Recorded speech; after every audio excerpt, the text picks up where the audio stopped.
消えちゃうんですよね。まあプログラムに対してちらつかせるんですけど、リバヤさんだけこう縦に津波なんでエフェクトがこういっぱい出せたみたいな、初期のファミコンでしょもいながらこう津波のエフェクトが、Yeah, I was told that I was going to be asked this ahead of time, so I was thinking about, okay, so which one of these summons really left an impact on me? And I would want to say Leviathan is very impactful for me. When we first made that character appear, we were back in the Nintendo days, so we would have the different sprites that we would place on the screen.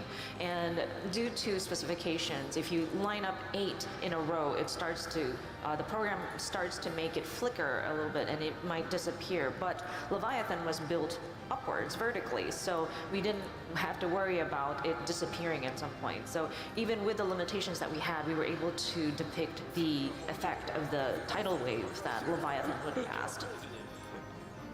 ありがとうございます。Thank you very much. じゃあそろそろよろしいでしょうかね。みんな撮ってるのかな。 Okay, everyone getting those screenshots in? 大丈夫かな。 Are we good? 思い思い撮ってた気がしますね。はい。I think you've taken to your heart content. Thank you very much for joining the party. Thank you、はい、それでは出て次の準備に移ってまいりましょう。ありがとうございました。 Thanks, everyone. はい。Thank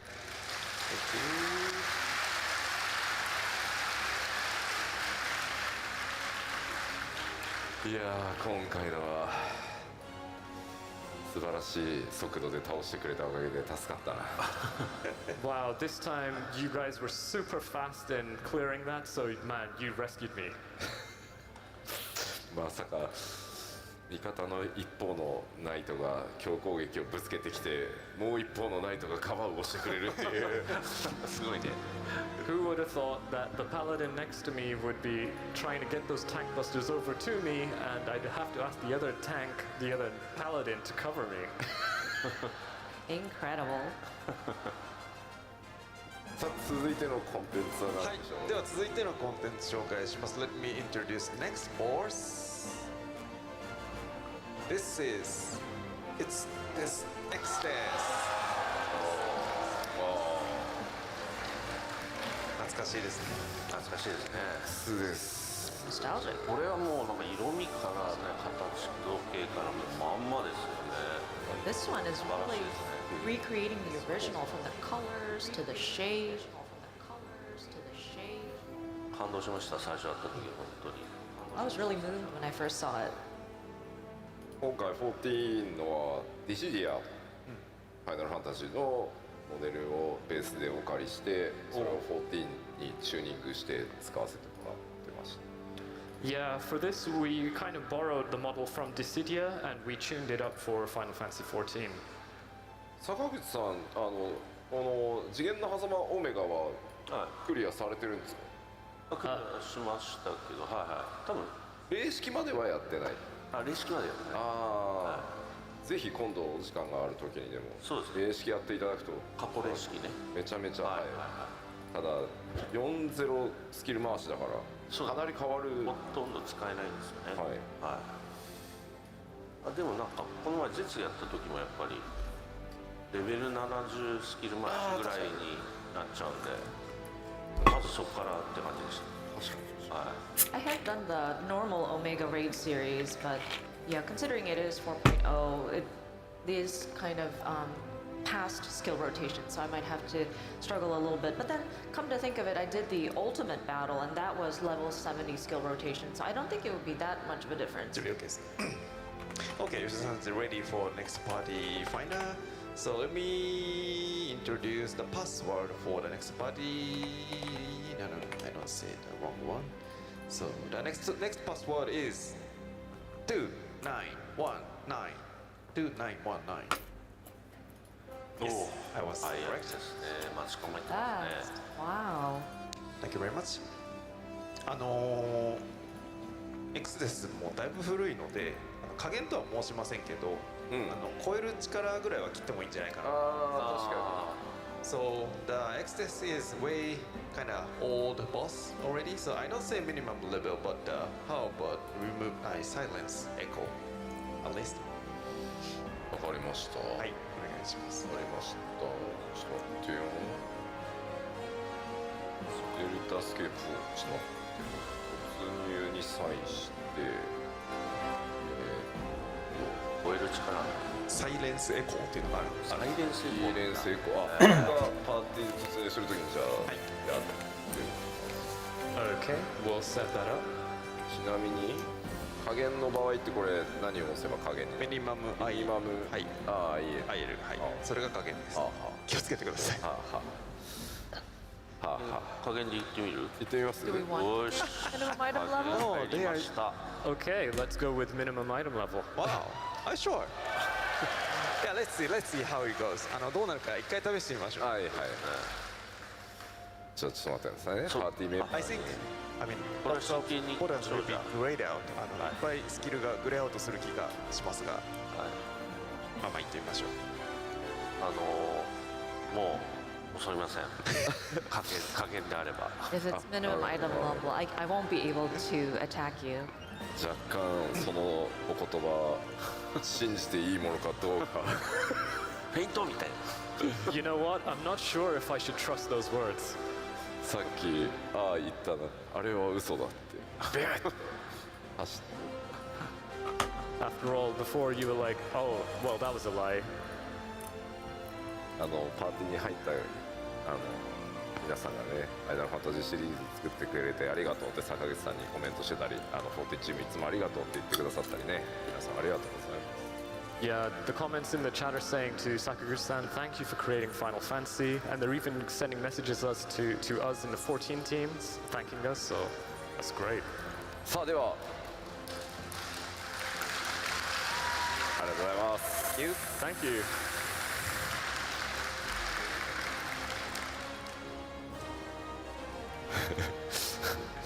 その坂口さんのコメント So は let's 罠 see だぞ the って言ってる。罠だぞ。坂口さん 's game screen, please. Yeah, some comments are saying Sakaguchi-san's like a trap. Trap. おーいい Can you show 坂口さん 's game screen, please? Yes. Yes, yes, yes. いやー久々にこのねムービーは久々に見ました。 It's been a while since I watched this cutscene. いいですね。いいですね。アルファ。おおすごいのがいる。そして謎の Oh, there it is. 謎のボスみたいなやつ。やべえのがいい。なんなんだ。 What is that? Yeah, he looks like a boss.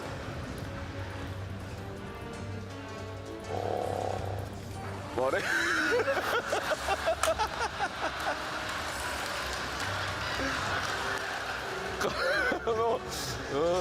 すごい。これで貴公子なのですね。 What? This is a machinist?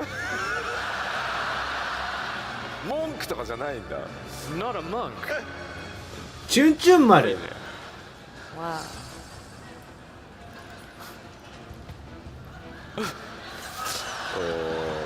お怖いんだよな。 I'm a bit scared here. It is scary.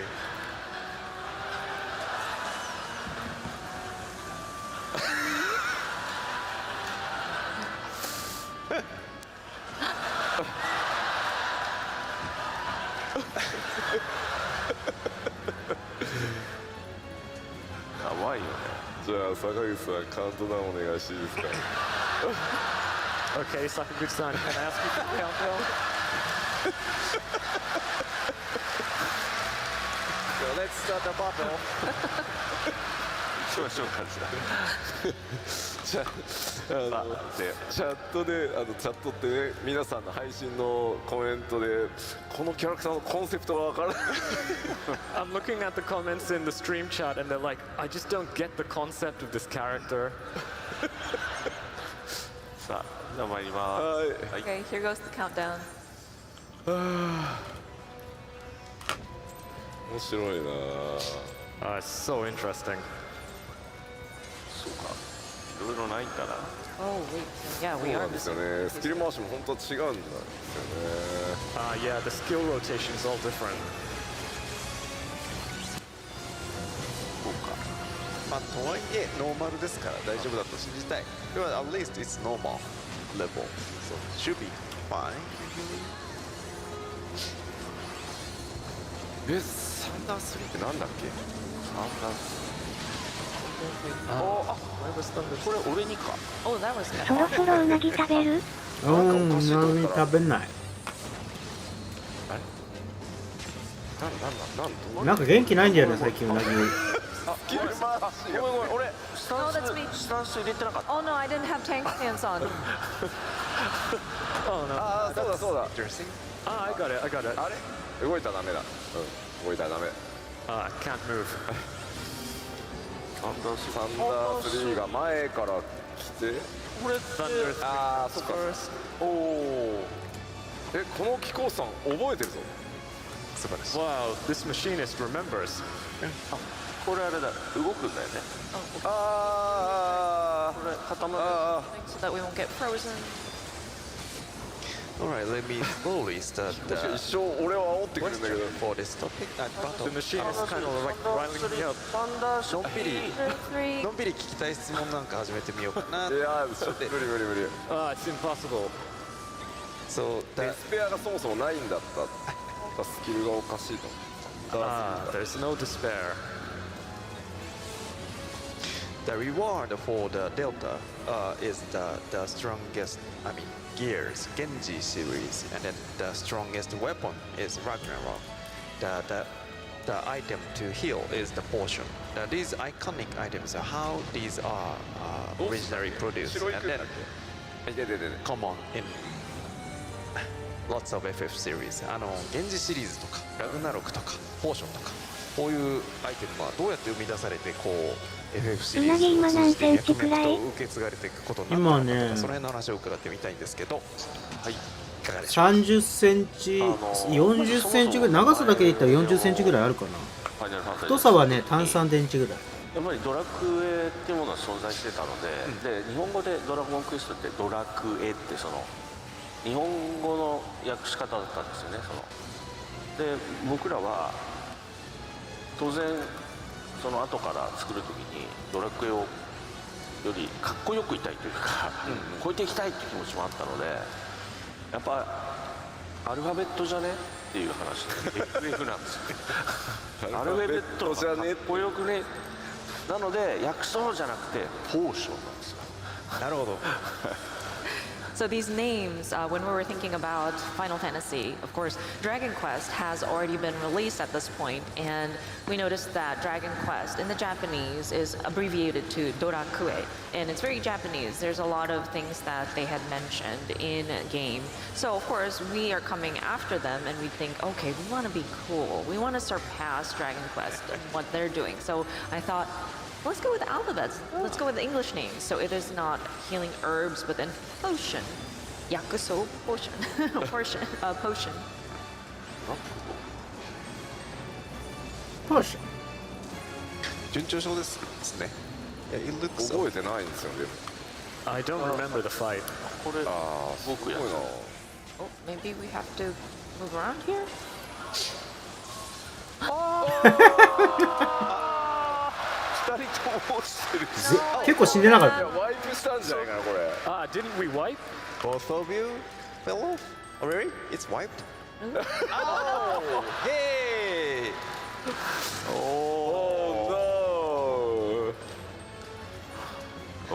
もう一回言ってみましょうか。キーワインの Now you learned at least. ギミックなブアリンしちゃった懐かしい。大丈夫です大丈夫です、 All good, all good.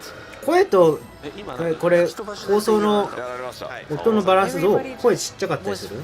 Flung off the field, huh? フォール This means カニ I が have おる a time to generate another カニがいる？どういうこともう一？個質問する時間ができましたね。あおカニ？あそうあー、チャット画面。デルタ編3層のハリカルナッソスがね技でカエルにしてくるとかFF シリーズの中ではこのいろんなものが変身するカエルとかカッパとかなんでわかんの？いろんなものがありますあ、そっち？あ、こっちね。アイデアが出たのかというのを伺ってみたいと思います。So the third of the delta is Harical Nassos using the tactic to turn the player into the Tord form, and then as such, I mean, there is lots of variation of the forming into your various like a toad or imp or piggy. So how this idea was generated? ちょっとリテーナーのせいします。やっぱりはい。そうやって姿形が変わるっていうのはもちろん面白いんですけど、ファミコンの時ってさっきのリヴァイさんでも言いましたけど、スプライトがこう8つ以上横に並べないとか表示上のすごい制約があって、その中でカエルとか小人とかだとちっちゃいキャラ1個で済むんですよね。なので、はい、やりやすかったっていうのは結構出だしの頃の、はい、話で。So of course, just the concept of transformation is very interesting, but as I mentioned earlier in the example about Leviathan, we did have some graphical limitations, like we cannot place 8 sprites in a row and things like that. So if we do smaller characters like a toad or like a little minimalized characters, you don't have to spend as much trying to depict it in a sprite.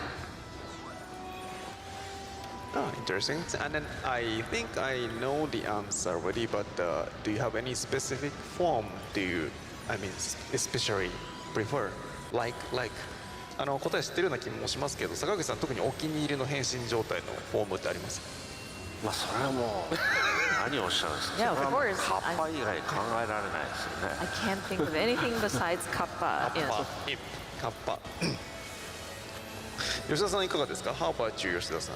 それはどのそのフォームがってことですか？はい、そう、どのフォームが？僕トードがやっぱすごい印象的なんですよね。 So for me, Toad is left quite a big impression on me.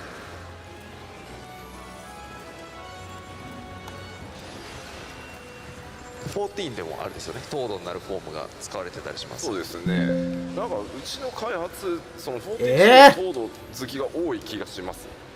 Yeah, so we do have Toad in 14 as well, and I think amongst the dev team, there's quite a few members who like Toad. 落ちた。落ちた。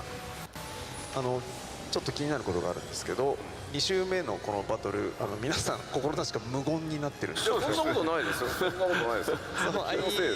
It might be, I mean, I'm not sure if I'm right, but for this second battle, No. you guys are very silent, No. very concentrated into. サンダー3ってこれ範囲 Is that an AoE? あれ変わるんですよね、攻撃ね。なんかね、もうあれなんですよ、霊式とギミックごっちゃになってて。ありますよね。 You know what? I've got the mechanics all mixed up with Savage. 重いか。 Good excuse. とてもいい言い訳ですよね。おさあ来ましたよ、来ましたよ。フレア、フレア、ブラックホール、フレア。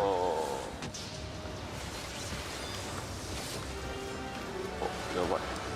取ってない。Let's see how it goes. でどうなるかちょっと見守りましょうね。メテオですよ。いや、ちゃんと軽減した。 Yeah, I put my mitigation. サンダー OK this time. 今回は大丈夫かな？これはいけそうですね。よ。サンダー3。いや。なんかこの辺からさっき怪しくなったんだよ You know, from this point, I don't quite recall. この後吹き飛ばし？な。なんかはいはい。これか。これだ。ここだ。これ There it こ is. こでしょ。 You should stay here. 危ねえ。重っ。間に合わなかっ Didn't make it. でも CPU の使用率はそんな変わってないんだよなやば。そう。大丈夫？た。うん。これだ。違うか。フォーって言ってるよ。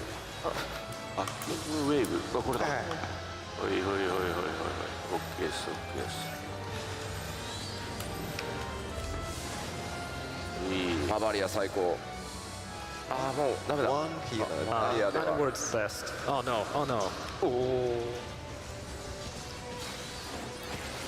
Three members are knocked out, and then もう3人死んでる。 it's okay. Oh 大丈 no, 夫だよ。 beat down. すごい賢者さん。ものすごいヒール。 Wow, that's Sage. That's amazing healing. Yeah, looks like he has no time to revive the knockdown members. ね、ちょっと蘇生する間もなさそうです。リザード3。almost there. あ、やばいやばい。 Almost there. Oh no, no. 粘りすぎた、粘りすぎた。これは大丈夫かな。大丈夫かな。Yeah, looks okay now. いや、そういうこと言うとねあ、分かってるでしょ、あなたも14プレイヤーだから。見てよ。 Don't jinx it. お、パス素晴らしい。 Passage of Arms. Fantastic. サンダースリー。あ、これね、範囲広いのね。 Wait, this is a. 俺ってこと？あ、俺か。 Oh 俺に no, I 来 was るんだ being targeted. マグワって今何キャラあるの？実動してるのは実動っていうか行月まで到達してて、まあ、行月入り口までしか行ってないけど終わってるキャラは2キャラかな。追いかけてくるわけですよ。で誘導していかなきゃいけ進めないわけですよ。途中なのが2キャラい So this て might sound like the perfect excuse. 行月入り口で The black 止まってるのが So you know you have to be going here, there, everywhere. マントの裏に隠れたブラックホールが1個いてねワイプしたりするんで、なんかそっちばっか見ちゃう。 17 So you know you have to be staying behind one point and then 18 that just か leads to white. 18 So キャラ yeah. Alright, so let's 基本的にリーブ要員 screenshot time.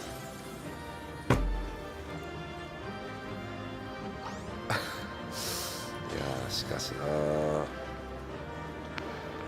この方がっつり全部やってるってわけじゃないからね。この But と you り know あえ what? ず Man, this person, just what is that concept メイ going ン on there? に関しては自分で自力で上げたけど、メインキャラのカーバンクルの1赤目の8キャラまでは楽しそうで。1キャラぐらいレ For ベル sure, スキッ for プ使った sure. かな。ストーリースキップはね大体使ってる。ストーリースキップし全員ちゃねんとメイン最新まで進めて。やりたいけどね。 Alright. 時間 So ない I mean, while waiting for the めちゃくちゃ conclusion や of り the たいんだけ screenshot time, let me introduce the one more battle today. ね、今日もう1試合、バトルを用意してございますので、次のボスの紹介もしておこうかなと思います。So let me introduce the final boss to try today is. Please show the screenshot. No, PowerPoint. Sorry. Next one. Yes.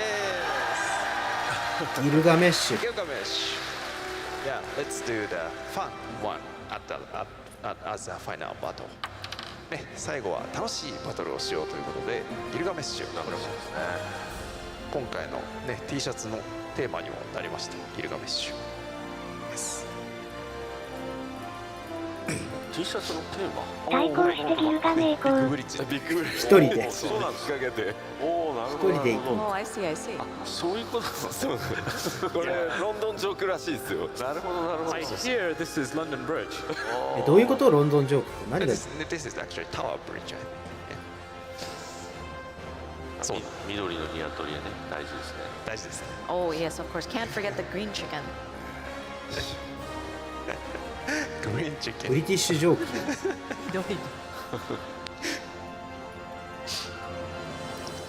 ではまたパーティー募集の準備をお願いいたします。はい。 So please prepare for next party finder.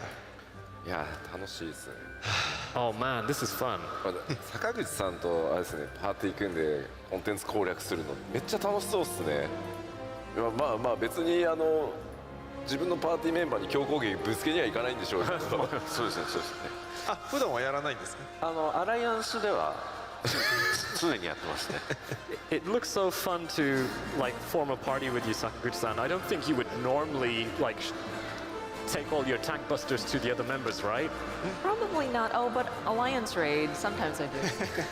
アライアンスレードあと最後にボスの前でみんなで写真撮りましょうって言って、せっかく一緒なんで取り出すじゃないですか。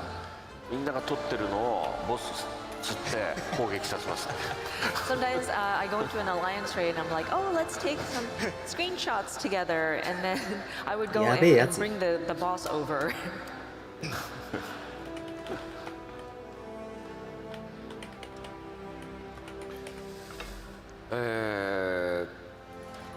So Yoshida-san is setting up the party finder for Gilgamesh battle. はい出しました。 Okay. Thank you. So let me introduce the last password for today. The password is 0120. 0120. おお Yeah, that 早 was quick again. Thank you very Whoa, much. that's fast. Yeah, the party is set. 8人揃いましたので、準備ができたらバトルを始めたいと思います。これも加減の方が面白そう。おお加減なんだ。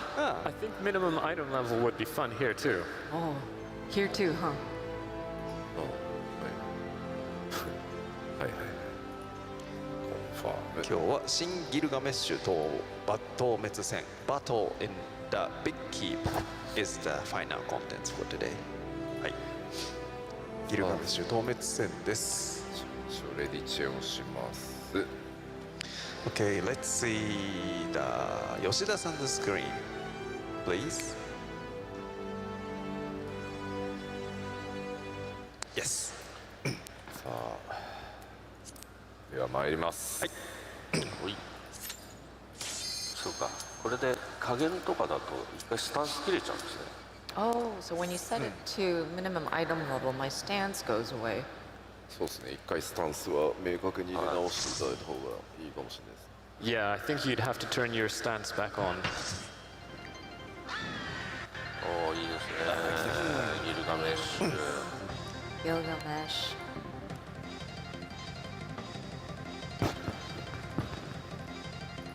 ゲーム画面の音出てなくない会場。 Do you Can the hear people? Oh, sorry. Can the people in the audience hear the game game sound? sound? Yes.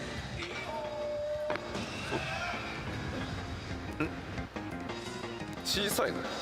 Is it too low? あこれで切れちゃうんだね。 Louder. Louder. Louder, please. そうだね。その方が盛り上がるよね。みんなまともな格好してる。 More Louder. fun that way. Is that good? Good enough? モアなんじゃないの。 More? Yes. こっちの音もでかくなってる。 Should be okay. Yeah. Thank you. Good. Good. Thank you.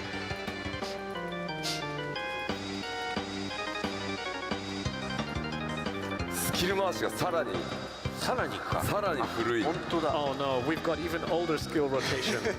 あこれ Oh, you're right. これ俺全然わかんない。 Not that of an とりあえず idea. スタンスつけてはい与えてりゃ大丈夫です。叩いてるんですね。はい。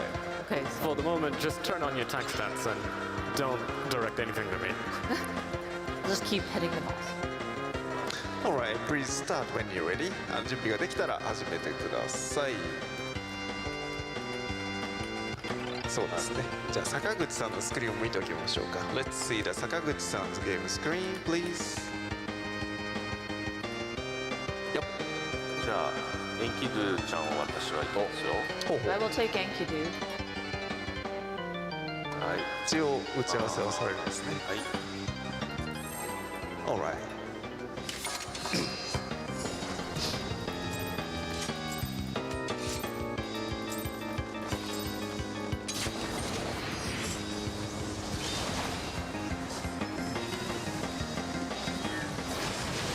さあ始まりました。こっからかなんか Let's see how it この髪型だ goes. となんか面白い。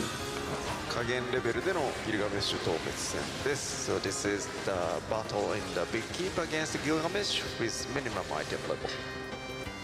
硬い。はい硬い。加減初めてですよ僕。 I think this is the first time I'm doing this at minimum eye level.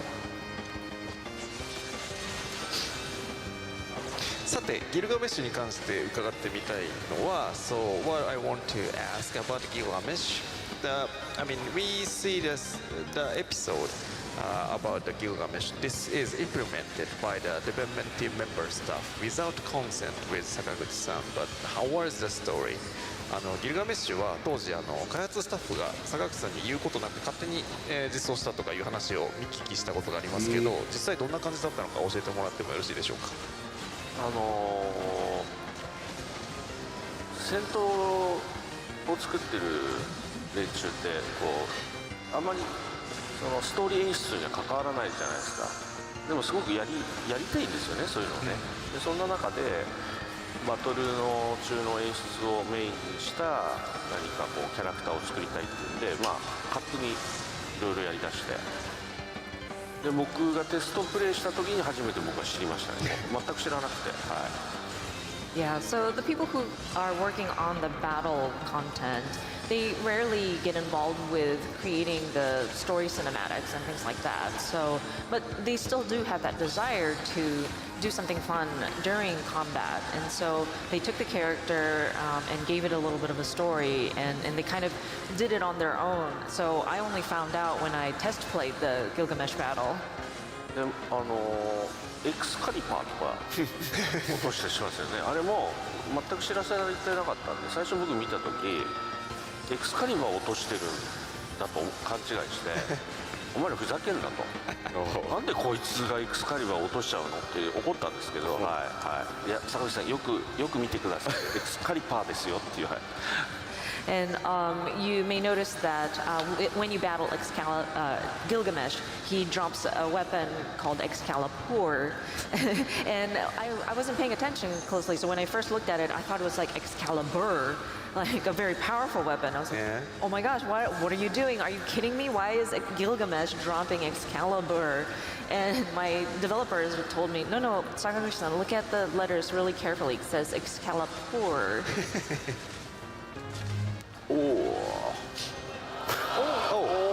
What? Oh wow. え That's bad.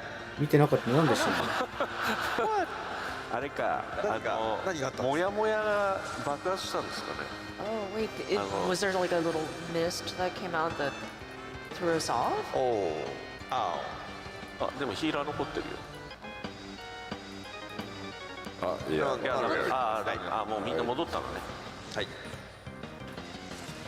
おお、加減の恐ろしさですな。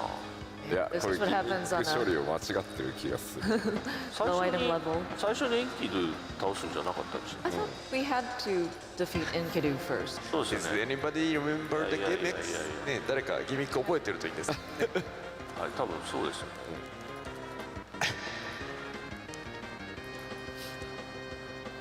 すごいイヤモニの調子悪いな。は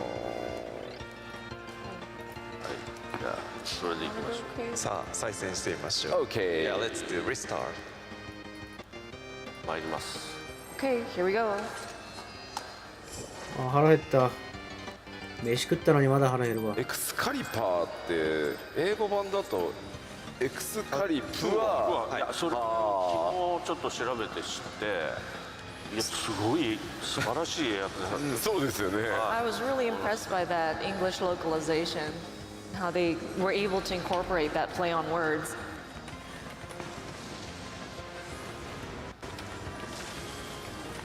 おお。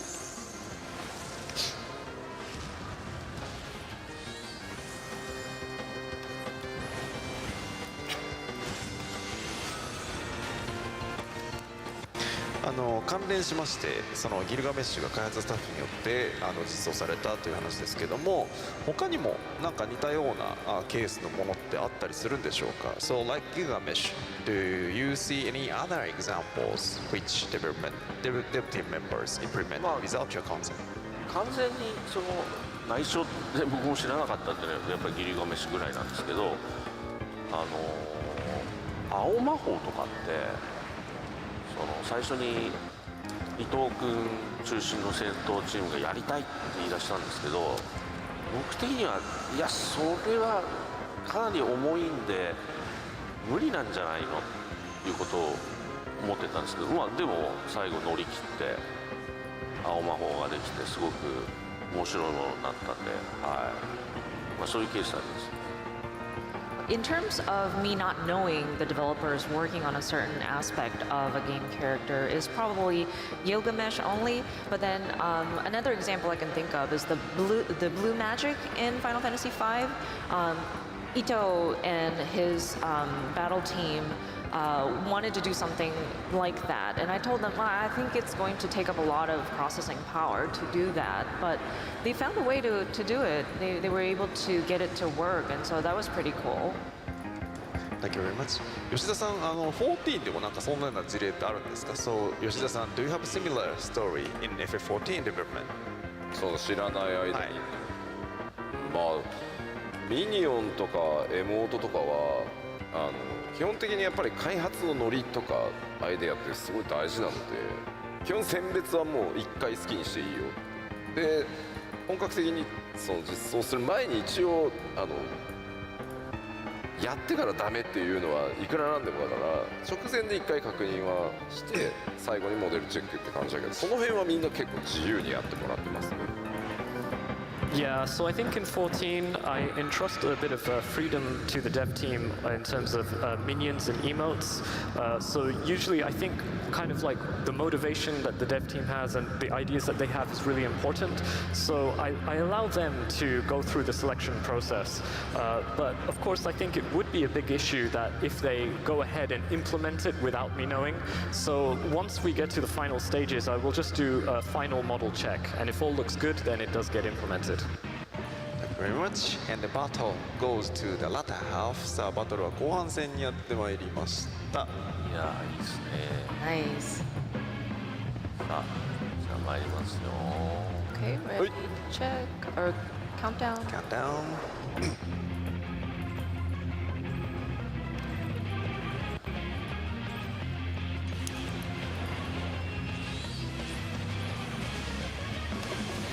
やっぱいいっすね、曲本当乗ってしまう。なんか上松さんはでもこの曲がすごくこう簡単に作れたみたいなことをコンサートで言ってましたよね。Yeah, I love this tune. And Uematsu-san mentioned that he was able to get this relatively written quickly. 意外とそうやって簡単にできる曲の方がこう良かったりするんですかね。I guess sometimes those songs that come into your mind a lot easier might be the ones that are most catchy. いやでも初見もそうだ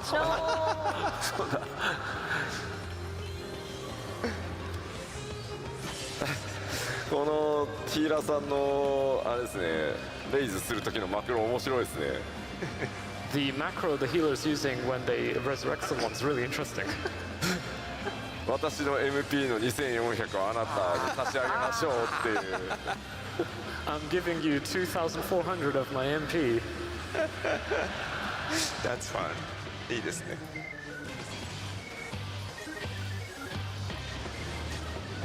これ多分パーセントマクロで組んでるだろうからあれですね、汎用性が高いんでしょうね。Yeah, I think because it's probably a percentage macro, it's probably quite Versatile. versatile.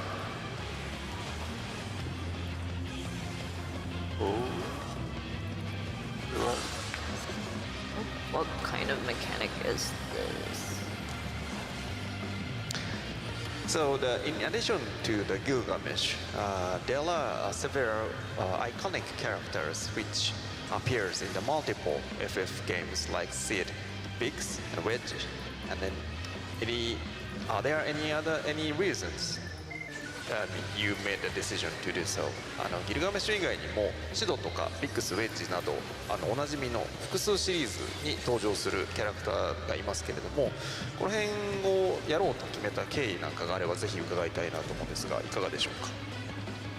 まあなんて言うんでしょう、なんとなく次を作るときに全員違うキャラクターでもいいんですけど、逆にちょっと楽しみとしてもし同じ名前のキャラクターが出てきたら、前回おじいちゃんだったのに今回は青年なのみたいな、その驚きが生まれるかなみたいな、そこからこう時々あえて名前を一緒にしたみたいなのが始まりですかね。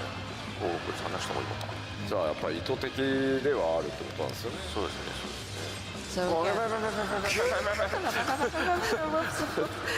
so yeah, when we were thinking about it, I felt that of course we can create new names for a character that would appear in a different installment. But then I think it would be neat when you would see a character with the same name as somebody that appeared in a previous title, and then realize that maybe this time they're younger as opposed to they came out as a more elderly person in the previous title, and it would have that element of surprise. So I kind of deliberately have characters with クリコン the とか same の name 失敗コンテンツ reappear 盛り上げよう in と later 必死だな。 series.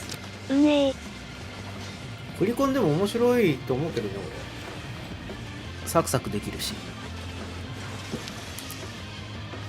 おチェインあフロントラインよりは気楽に、まあでもフロントラインはなんか隠れられるから、で順調にバトルの方は進んでそうです。なんか72人のうちじゃなくて24人のうち1人ぐらい Just about there. なんか使えなくても、まあ俺のことだけど使えなくても、まあ、隠れられるけど、クリスタルコンフリクトだと1人が重いから1人の役割がいるいないでだいぶ多分変わると思うから、そういう意味ではちょっと入りにくいがあるから、まあ、カジュアルだったら何も気にせず言っていいんだろう2日連続なんて珍しいな。けど。おう Thank you. さっきちょっと質まあ問の途中だったんですけど、上松さんがビッグブリッジ割とスッとできた、ソケンも同じこと言ってました。なんか意外と悩まずダララってメロディー出てきてバッと作ったやつ、そう受けがめっちゃいい。同じようなことを言ってました。 So yeah, it was mid-question earlier, but as it was being discussed that Uematsu-san kind of composed Big Bridge really quickly, Soken was saying the same thing. So sometimes compositions which are really quick and easy to make actually end up being really popular, really effective.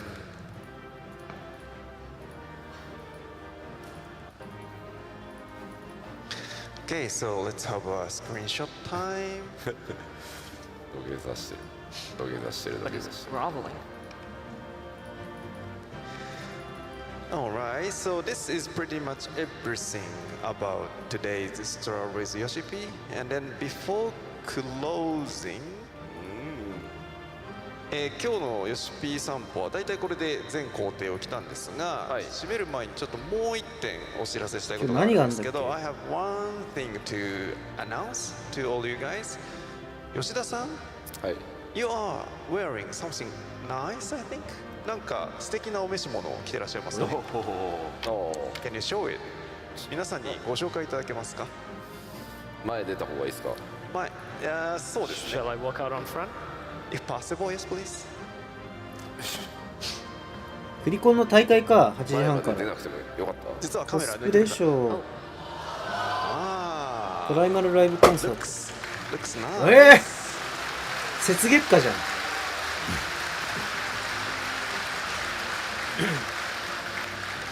スタジャン、 Alright, スタジャン、 let me スタジャンっていうのかな。 introduce what this is. Screen, please. PowerPoint should be displayed on the main screen. Yes, this is. We are bringing the new insert coin Stormblood Samurai jacket. As Yoshida-san wears. I mean, we already have a paladin one. Lots of people here today is wearing that, and we are going to have a new installment from the insert coin. インサートコインで前にナイトのジャケットをやりましたけれども、今回新バージョンということでサムライバージョンが登場いたします。でこちらが、来週10月24日火曜日から予約開始となります。So this will be available for pre-purchase starting October 24th. This is very nice day because it's my birthday. 戦士作ってよ、戦士。私の誕生日であります。10月24日から予約開始になりますので、おめでとうございます。大変良き日に。ということで皆さんよろしくお願いします。So please consider, please have your consideration. Thank you very much. やから感すごいな。似合いますよね。似合いますよね。That really suits you very well. 昨日の格好より全然フィットしてる感じ。I think you. It looks really cool. Like it's sorry, it suits you much better than yesterday's outfit. 自覚しております。I'm very well aware. Alright, so thank you very much for watching this Straw with Recipe. And then before closing, I want to have some final words from 坂口さん、吉田さん。では締める前に一言ずつご挨拶いただいて終了とさせていただきたいと思います。坂口さん、お願いいたします。はい。無事タンク強攻撃を当てることができて感動しております。本当に良かったです。ありがとうございました。I was able to successfully shirk my tank buster, so I am very happy. Thank you very much.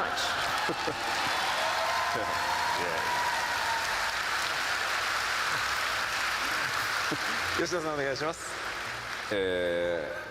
私本当に坂口さんが来た場合には魔文を置いておきエーテリアルステップして坂口さんを引きつけた後魔文に戻るっていうのでかわすつもりでした。 So whenever Sakaguchi-san came over to me, I would put out my ley lines, I would go somewhere else and then just get back right there. パニックってる間にそんな間もなく、タンク強攻撃に、巻き込まれてしまい、大変悔しい思いをしております。But you know what? I panicked and then ended up in the tank buster and wow, ended up in a big bad position. 次回は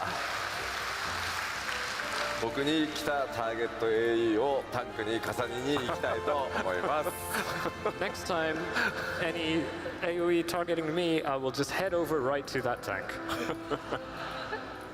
はい、ありがとうございます。それでは以上で SP 散歩終了となります。ありがとうございました。Alright, this is the wrap of Straw with Yoshi-P today. Thank you very much. Thank you. ありがとうございました。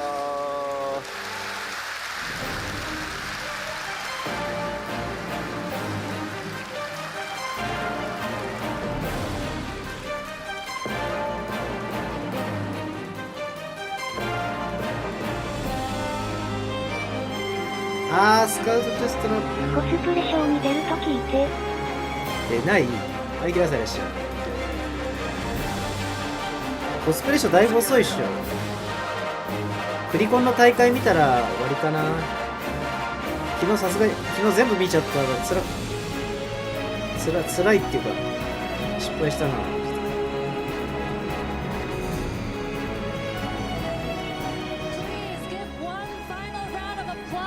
Yoshi-P Foxconn and Mr. Hironobu Sakaguchi!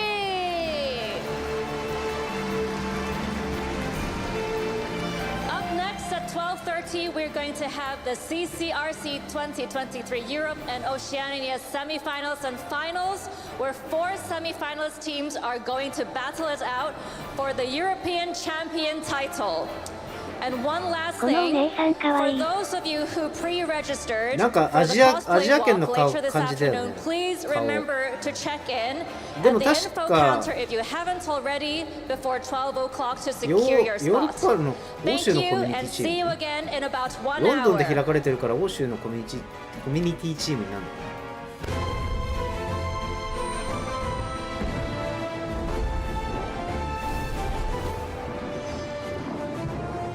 俺の声とさ、放送の音、放送っていうかこっちの放送の音のバランスってどうなのか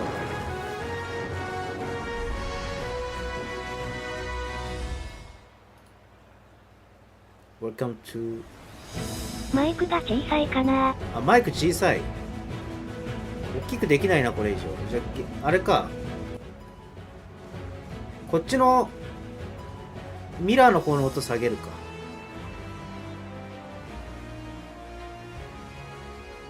これでどうだ。これ以上でっかくできないな、多分。でっかくできる。上げしろないな。これ以上上げると多分割れる。多分昨日聞き返した時もなんかね、あんまり音質綺麗に感じなかったんだよな。マイクのせいかな。なんだろう。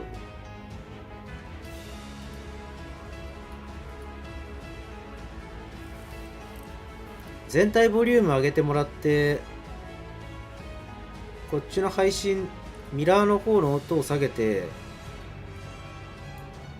結局こっちは聞こえなくても見る人は別画面で見るもんね。スイッチミラーするのはどうだろう。スイッチミラー？スイッチミラーってどういうこと？スイッチミラーできるの？あ、YouTube だからってこと？あ Twitch でもファンフェスやってるから。それなんだっけ、ミラー機能みたいなのがあるってこと？スイッチはそれでいく？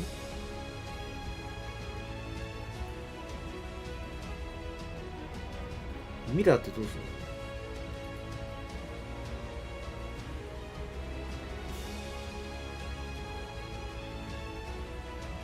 るの？やり方がわかんないあ、シェアか。あ、違うな。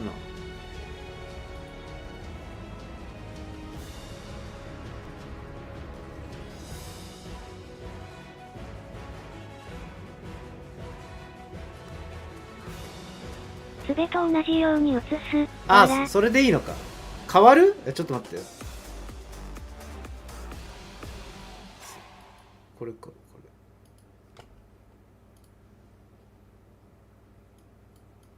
音ないんだけど。あれ？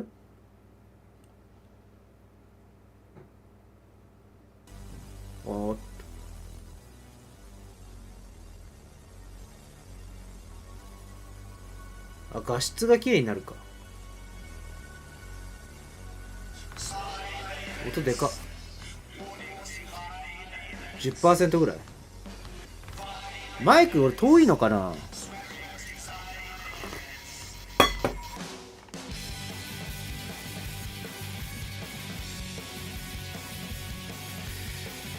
声ちっちゃいか。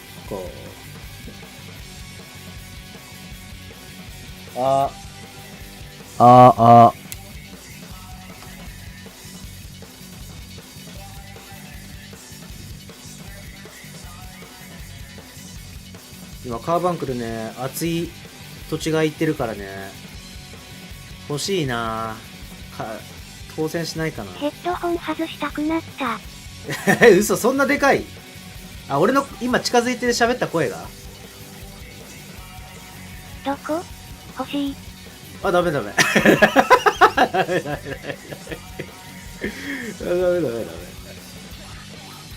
す。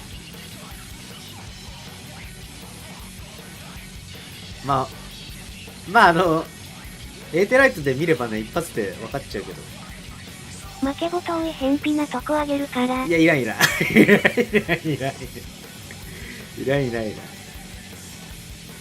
っぱ負けぼ近くがいいよね。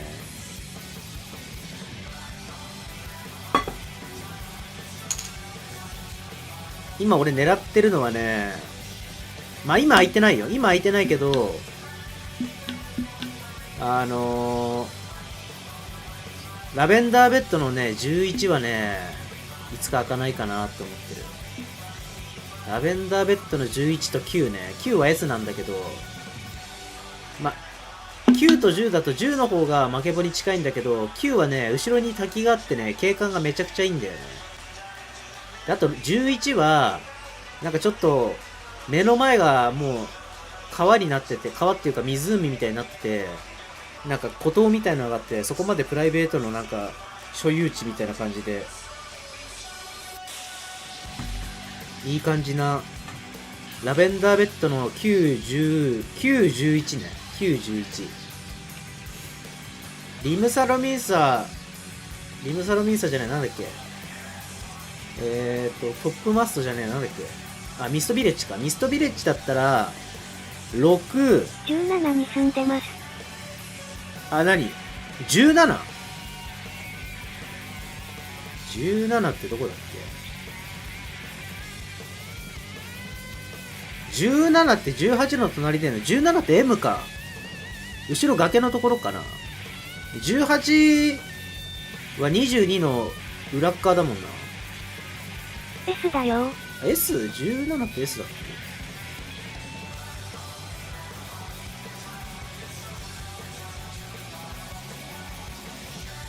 け？22が目の前に負けぼがあるところだもんね。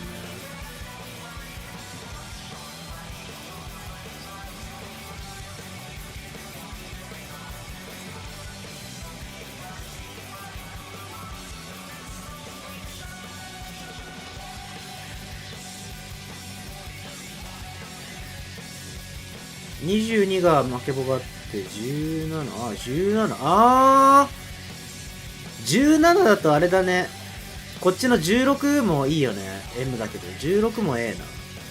ここ11がいいんよね。やっぱ11。11、9が。10昔持ってたけど、10はなんかさ、この木のうろみたいのがすごい邪魔なんだよね。この木のうろみたいなのなんかね、すごい嫌だ。これが嫌で俺引っ越した。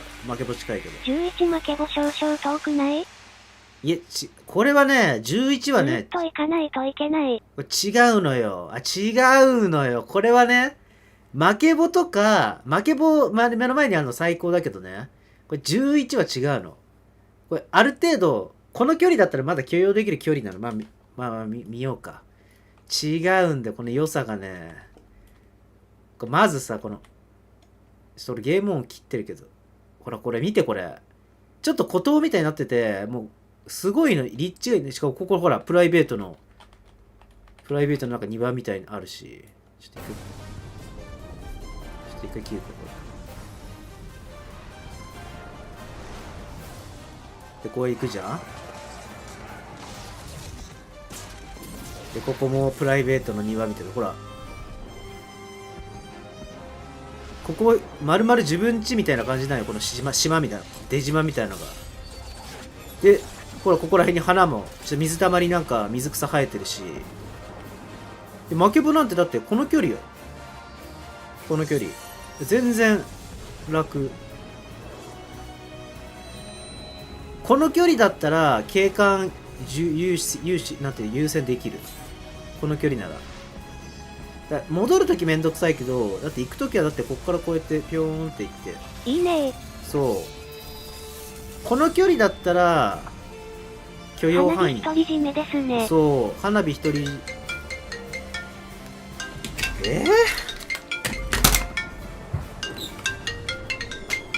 はい。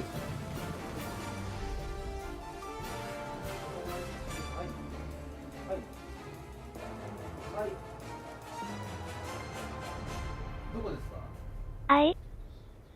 はい。4の加速。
はい。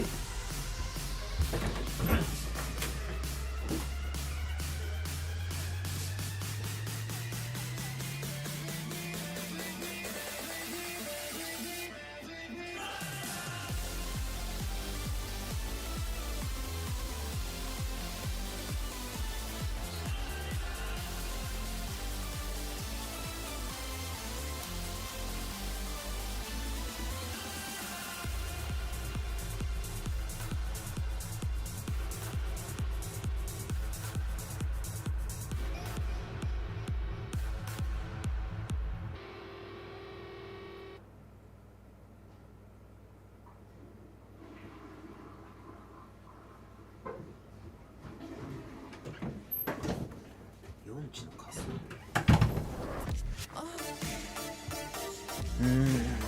なるほどね。雲がいる。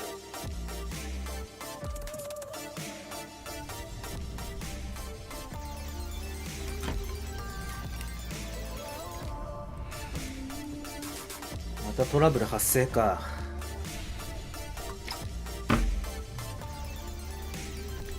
大変だな。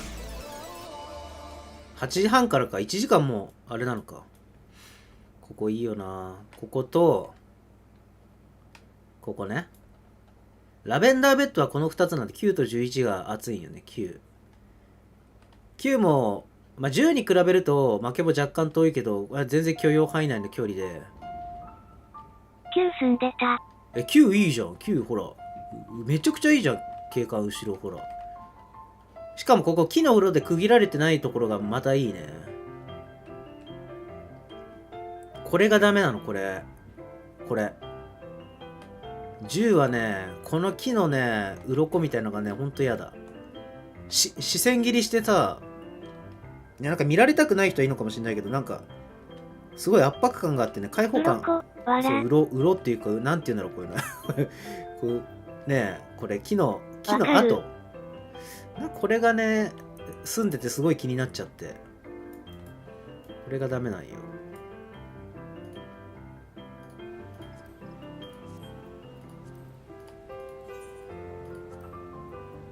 ミストビレッジはね、ゴブレットビュートはね、なんかやっぱ他のところ住んじゃうとね、景観がやっぱダメだね。ちょっと満足できないね。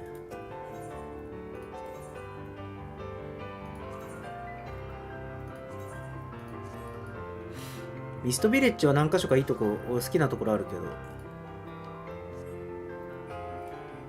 まあ、負けボの観点からいくと、まあ、ここも割といいよね。S8 か。まあ負けボから近い上に負けボから近い上に、まあでもちょっと微妙だな。あっても買わないか。3もね買ってみたんだけどね、なんかね違うね。家が後ろを向いてるのがね減点なんだよね、ここ個人的には。7は今住んでるところだから、まあ負けボからアクセスしにくいけど、まあ立地的にはいいんだよね。ど真ん中、ほんとど真ん中にある M だから立地はいいんだけど、6いいよね。6はまあ景観最高だね。前に障害物ないし、で負けボにも近いし、まあ M の中で6が多分一番いいかもしれない。あとは19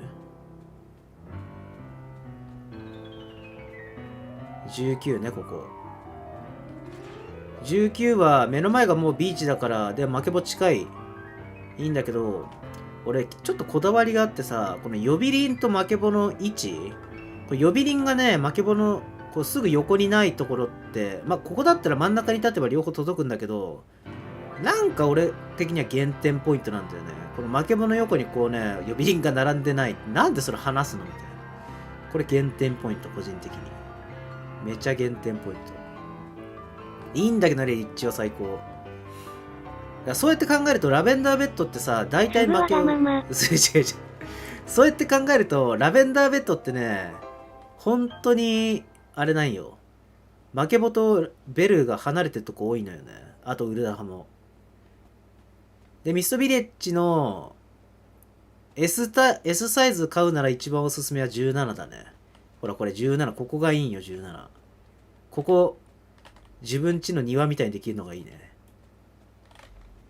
で負けボも飛び降りればすぐだし、ここをね自分の畑、なんていうんだろう、こう花畑用にできちゃうのがいいね。こうやってはしごつけて。で18も、18はね景観はいいよね。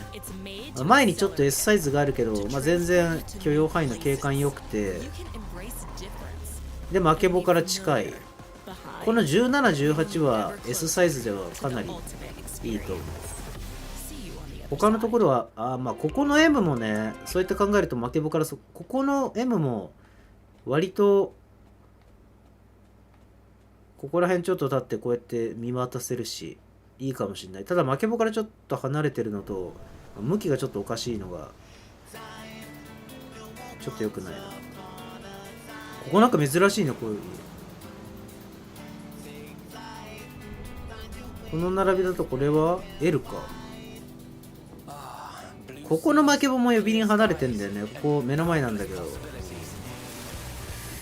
この呼び鈴離れるの何なのこれ。隣に置いちゃダメなのこれ。動線切れるからいいじゃん、こう隣に置けば。これマジでフォーラムで暴れたいな。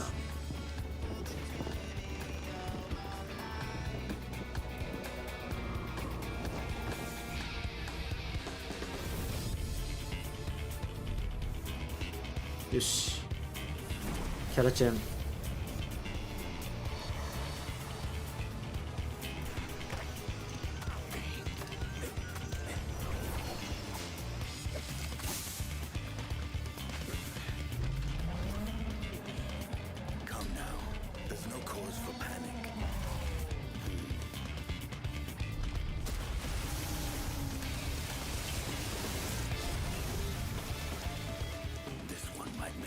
イシュワールドはね、エンピレアムは1と18、1目の前に負け棒がある S サイズ、18は目の前に負け棒がある18、M サイズ。エンピレアムってさ、ほとんど負け棒から離れてる。これ1と18以外はもうほんと遠い、目の前にないから。もうちょっと負け棒の位置考えてほしい。ご飯炊けたら塩おにぎり作って食べよ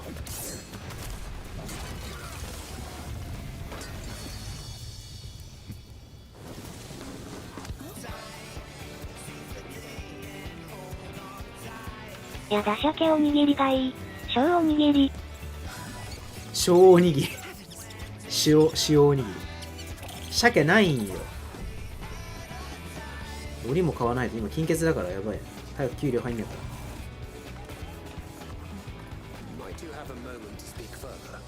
じゃあ焼きおにぎり。めんどくさめんどくさくない？焼きおにぎり作るの。おかかは？あ、おかかいいね。いやいやいやいや焼きおにぎりなんかおにぎりもさ、米炊いて自分で作った方がもうむしろまあ前からそうだったけど、コンビニで買わなくなったよ。高いから。コンビニのおにぎり普通に200円とかするじゃん。高っ。やべやべやべ、今日潜水艦やってない。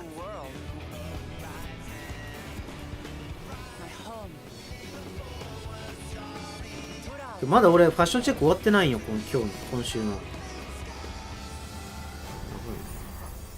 押してんだけど、かなり。ご飯だけだから。ご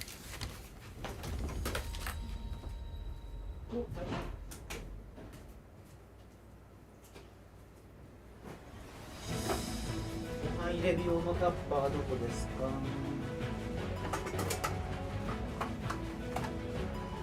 ご飯炊けたら蒸らせよちゃんと。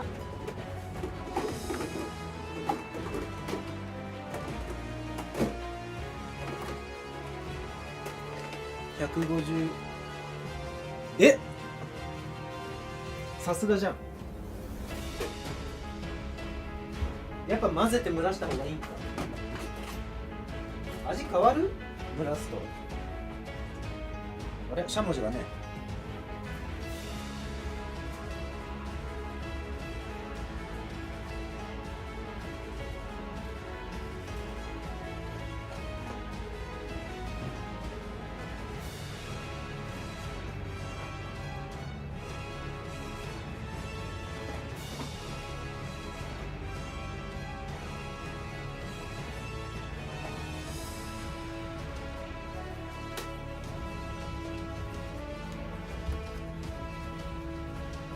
炊けてすぐとは食感が違うぞ。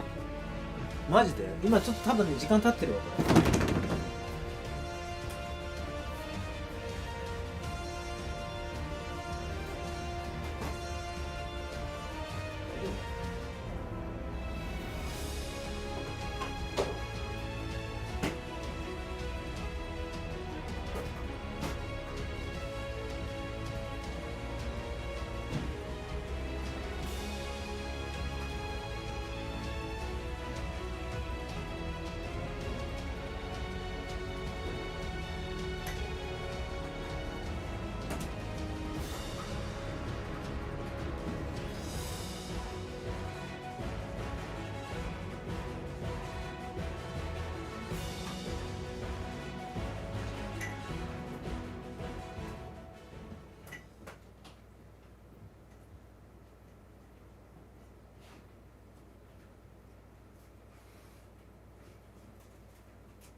あ、おにぎりうまそう。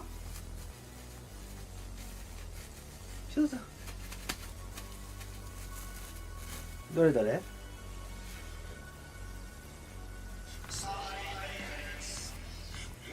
米だ。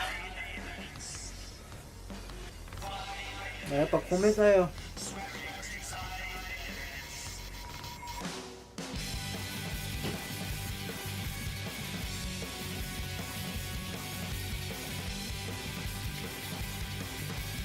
味塩だからさ、うまみがね、うまい。白米に塩振っただけでこんな幸せな気持ちになれるんだ。オートミー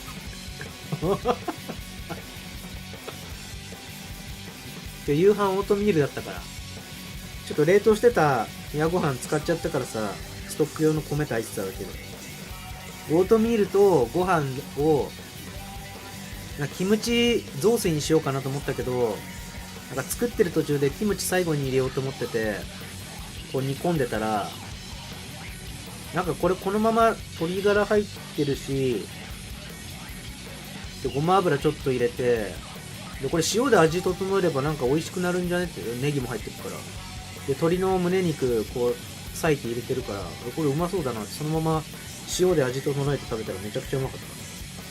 キムチ雑炊作ろうと思ってた。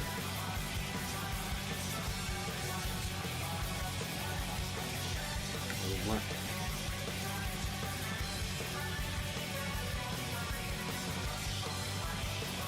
オートミールいいよ。極論鶏ガラと塩でなんとでもなるかなら。ね、鶏ガラと白マジで何でもいけるね。あと白だしとめんつゆ。うどんじゃなくてもなんか豆腐とさ、油揚げ、それで煮込むだけでなんかそれっぽい料理になるっていう。いいよね。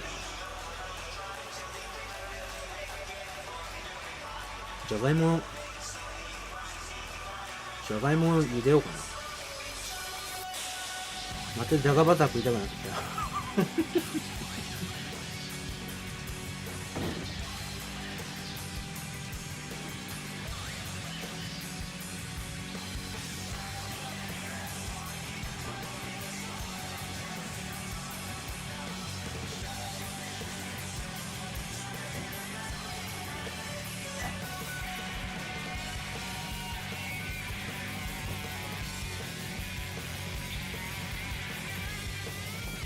天日塩のさ、南の恵みっていう塩使ってんだけど、300円ぐらいでね、500g ぐらいある、400g ぐらいかな。めちゃくちゃ美味しい。天日塩がいいんだ、天日塩が。安いのに。南の恵みっていうの、天日塩。なんていうんだ、こう、粒感のすごい、塩だから。岩塩使おう。なんか岩塩じゃないけど、なんていうんだろう、こうちょっと粒でかいから、まあ岩塩みたいなもんだよ。なんちゃって岩塩。う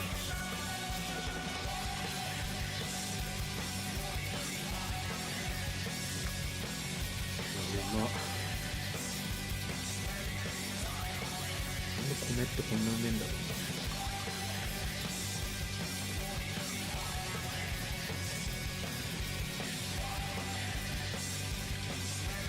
米の食い方考えたら天才だな。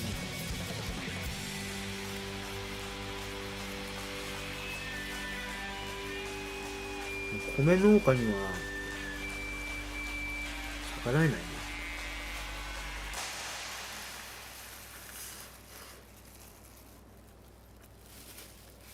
新潟の米、これ。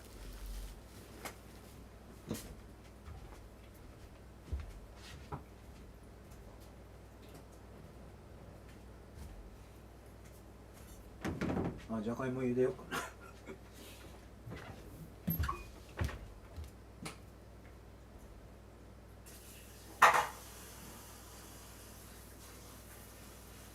太ってしまうよ。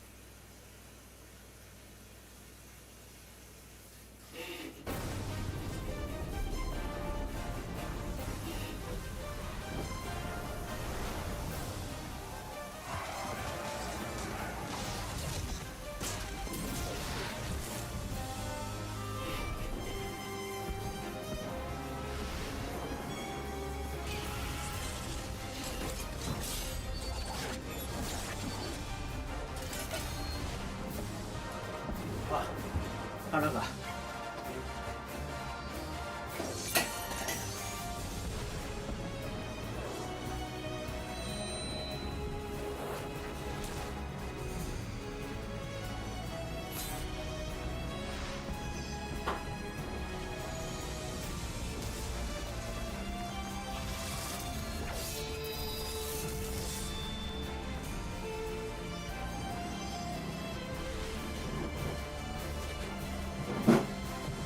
この時間にチョコレート食うのは太ってしまう太ってしまうか。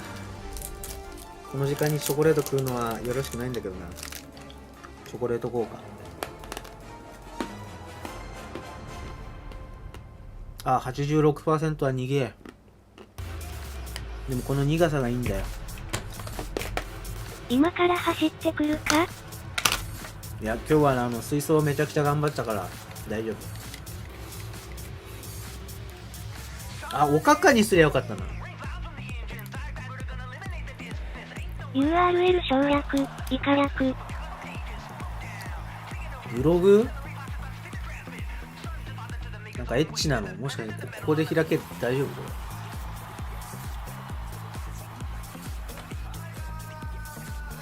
これエッチ。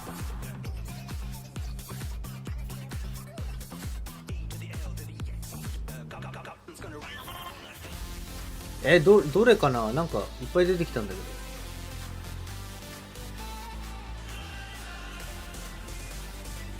ど。ブログ？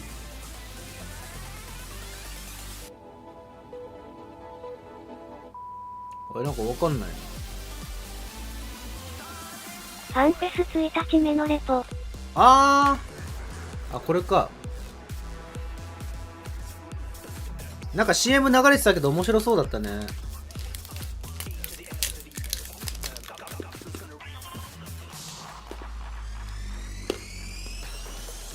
落とせるタトゥーいいね。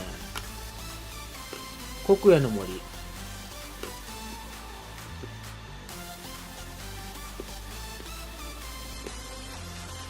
わ、園芸師ギルドじゃん。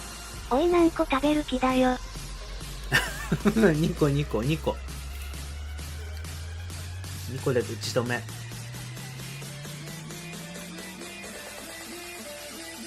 そういえば昨日のクイズギルオネア配信者が出てたね。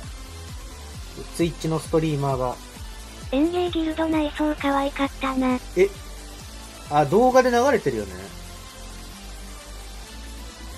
ルビーロードエクスチェンジ。おお。ルビーロードの市場か。いつも見てる配信者出ててびっくりだわ。誰？サラジェだったら見てるな俺。女の人。いつも見てないけど。ポントさんとか。ポントさん知らんな。黒人の人と頭に狼かぶってる人はよくミュージック動画で流れてくるから知ってたけど、それ以外、あとサラジェと黒人と頭にかぶり物以外は分かんなかった。ポントさんって有名？ FF14 実況者？配信者？かわいい。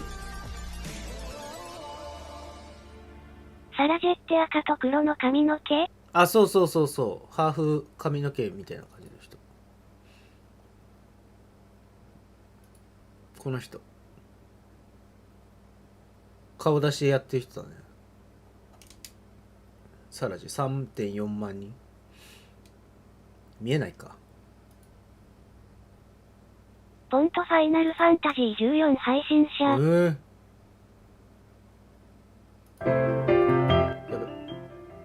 10% だっけ音。ナブアの登録者は16人。あ、スイッチは16人。ツイッチに16人いることが驚きなんだが。16人。いいね。現実的な、なんか何千人とかいるよりもなんか良くない ?16 人って。配信しないからやぞ。あ、確かに。して、ツイッチはなんかしてもあんま変わんない気がする。まず英語じゃないから、日本語ってまず弱いよね。であと顔出してないのも弱いよね。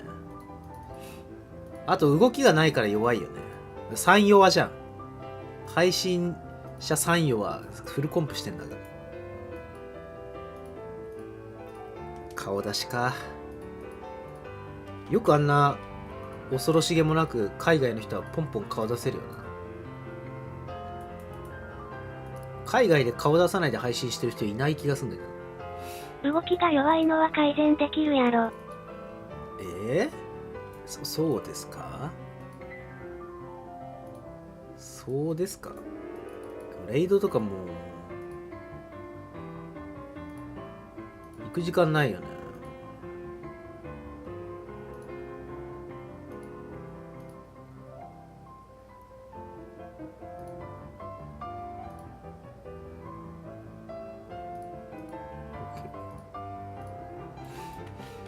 ファッションチェック。もうファッションチェック。時間は作るもんやで。もうファッションチェックとか、グラカン納品とか、リーブとかやってるともう、あと最近はちょっと仕事帰ってきてからそこまでがっつりやってないから、やれてないから。いや、でもやってないことはないけど。なんか違うね。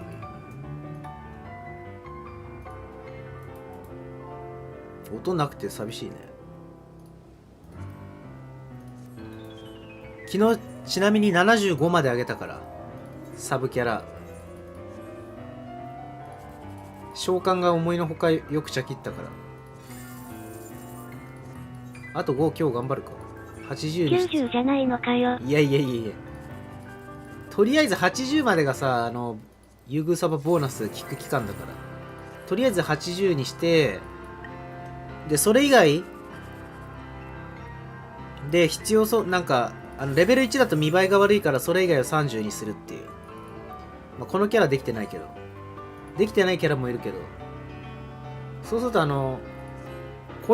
これやるときにさ、ジョブにしとくといっぱいホットバー変更効くから。そういう意味でも。そういう意味ではメインキャラが全然あれなんだよね。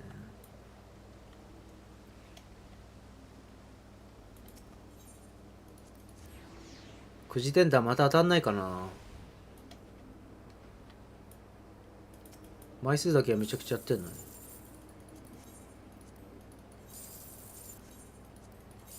お、3等だ。やった。美味しい。全然3等でも美味しい。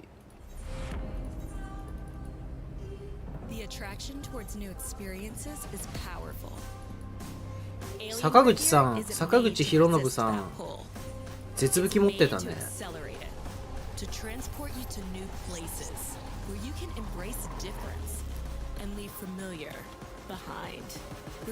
がっつりやってるよ。すごいね。アルテマクリアしたらしいぞ。ね、アルテマのナイト武器持ってた。4層も普通にもレイドも行っちゃって。坂口グッチとあれ聞きたいって言ってたね。あれなんかオレンジ色の武器が欲しいっつったね。アレキなのか粒子なのか。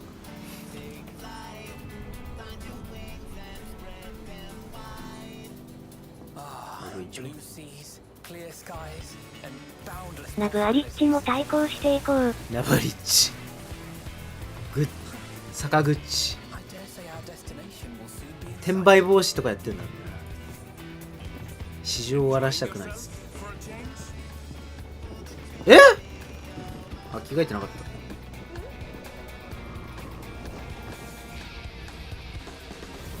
昨日さ、なんか配信の環境とかいじりながら転売でも受けます昨日さ、配信の環境設定してたからここら辺見てなかったけどさ、STR のセリフとかなんか戦ってるシーンとか増えてたね。全然気づかなかった。昨日見返してたけど俺全然気づいてなかった。ここね。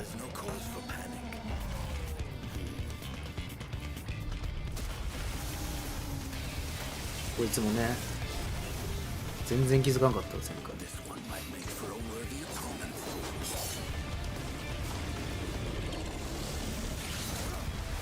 すごいなんかジュラシックパーク見てるみたいだよ。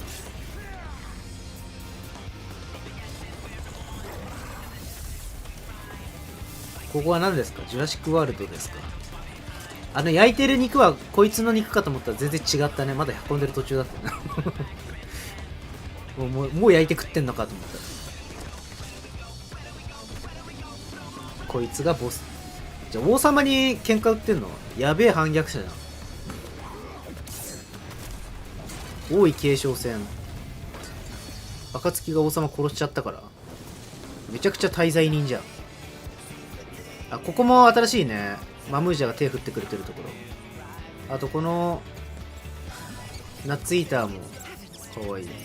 非化戦が王になるんか？それでいいよね。俺が統治してやる。俺が統治してやる。あれ？向こうで話を聞かせてくれるのかな。滅亡。いやいやいやいやいやいやいや、いい君主になるよ。俺異世界転生ものめちゃくちゃ読んでるから、俺いい君主になると思ってた。内戦もの好きだか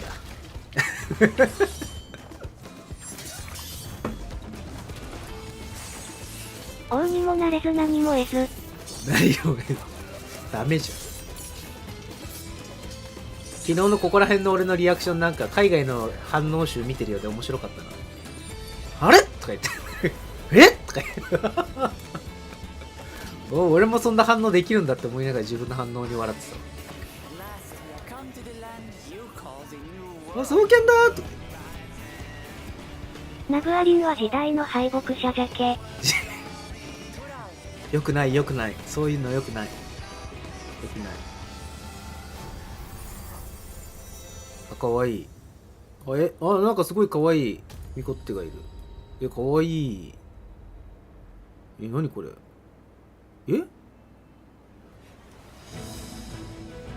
これあれだよね。ニューなんとか。あれこんな胸にこんなのあったっけ？これなんだっけ、グレンの時かなんかに追加されたおしゃれ装備だよね。ニューインディアン系の装備だよね。課金。これ課金じゃなくない？これ確かあるよこれ。俺なんだっけな、ニュー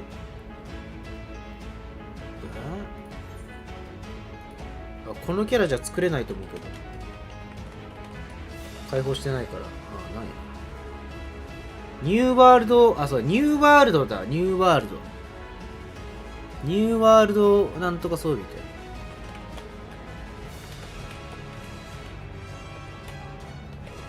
胸こんなんだったっけ？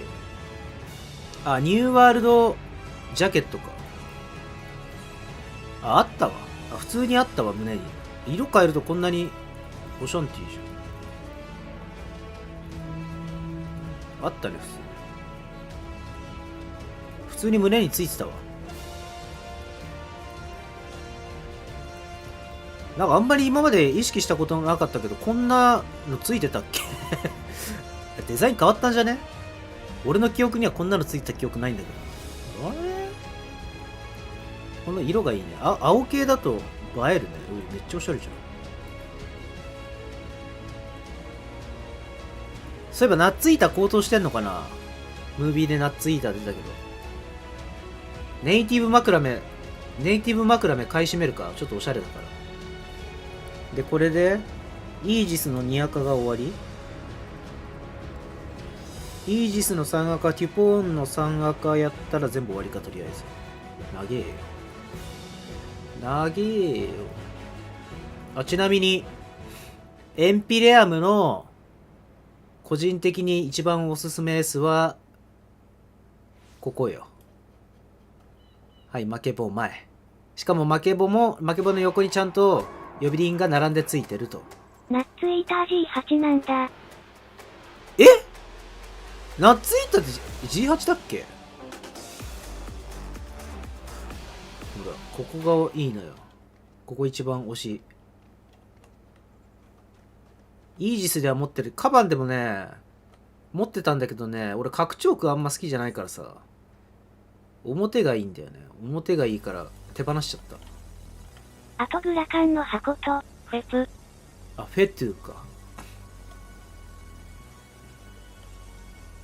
どれナッツイーター。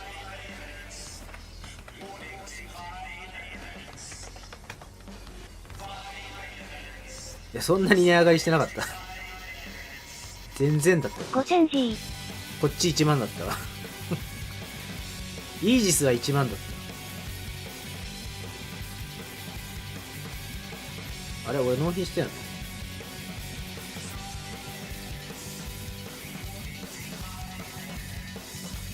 ああこの食欲をどうやって何が食いたいんだ俺は何が食いたいんだ。じゃがいも甘いものが食いたいな。さつまいもか。さつまいも炊飯しちゃう？このキャラ家持ってたっけっていうか。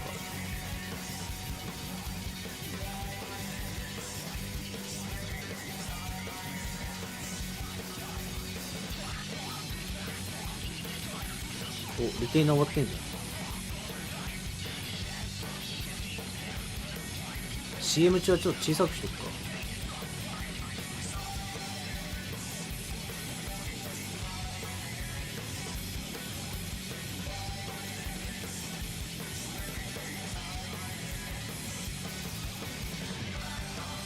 音でっかくないこれ。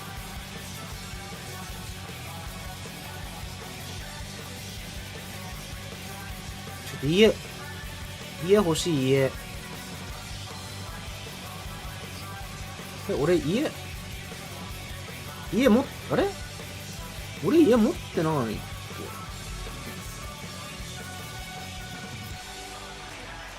自宅の所有ってどこで見れるんだ？個人宅持ってんだ。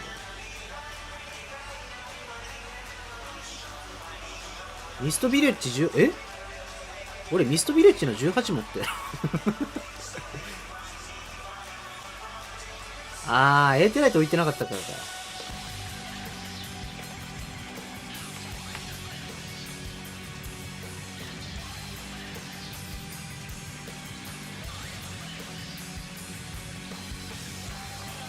コミャからハウジング見ればわかるだろ。コミュ今さやっと見れたんだけど、コミュってどれ？コミュニケーションここか。やっぱハウジング持ってました。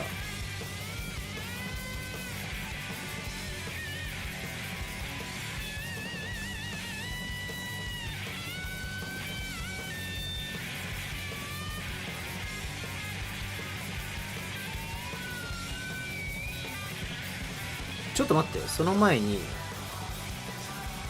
テュポーンってなんかメインと同じサバにサブいる場合ってサブも植え替えます？アカウントが別なら変える。同じアカウントでメインキャラが1番目のキャラが家持ってる場合は自宅に入れておかないとか家買うのやめてもらっていいですか？同じ赤。同じ赤だったら別サバじゃないと買えないね。別サバなんか買える。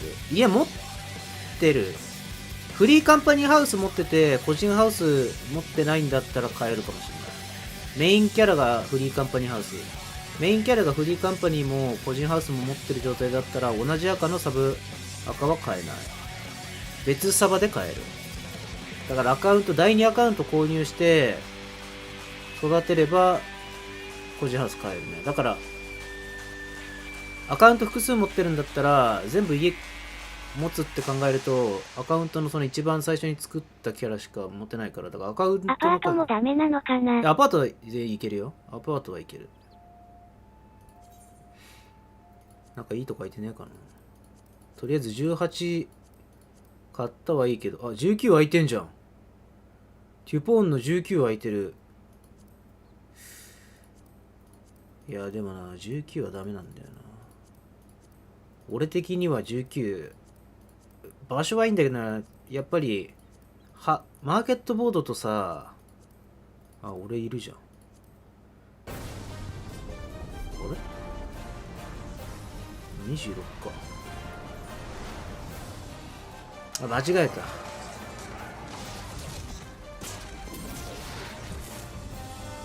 エーテライト置かない。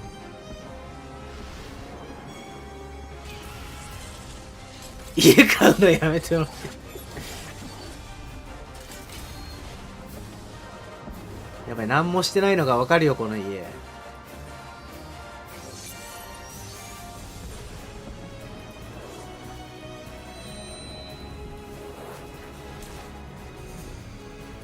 でもここ競争率0だったけど、競争率 0倍だったけど、ここいいんよね、意外と。庭すら何にもない、わら。ほら。お、よくない？意外といいのよ。18。18は負けボに近いからいいね。17がやっぱね、でも一番いいんだけどね。ちょっと負けボからあれなんか。お、そういう、うまいね。はあ。今こんなことできんの？すごい。これ、すごっ。ラグこれ敷いてさ、エーテライトの光で池っぽくしてるよ、これ。賢っ。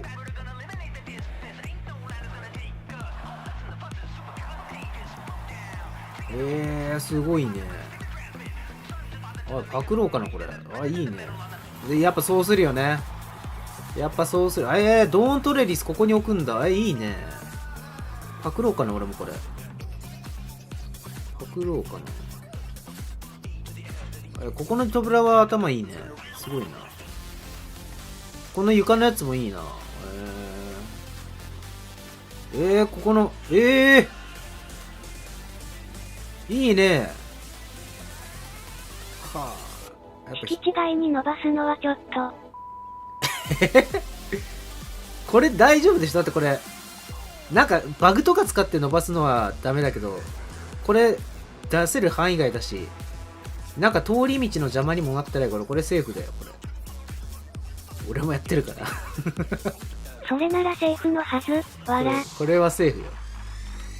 ここがさ、通り道とかだってダメだけど、これはセーフだと思う。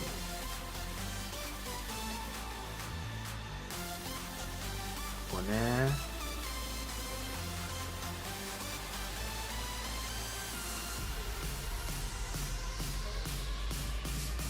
ハウジングもやっていかなきゃね。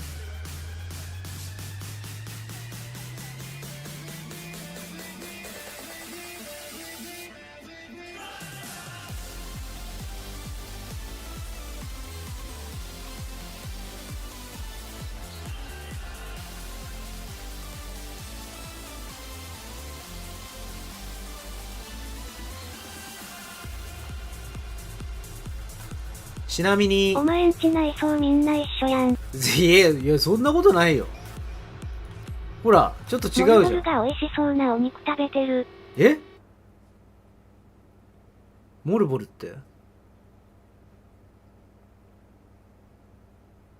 室内さん？ツイッター。ツイッターか。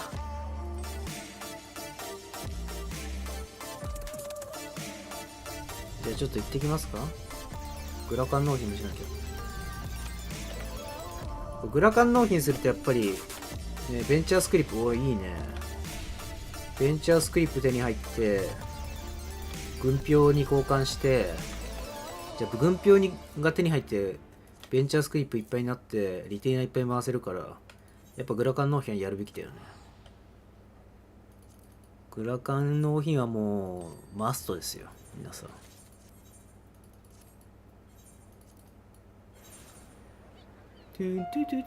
お、なんかエッチな格好の人がいる。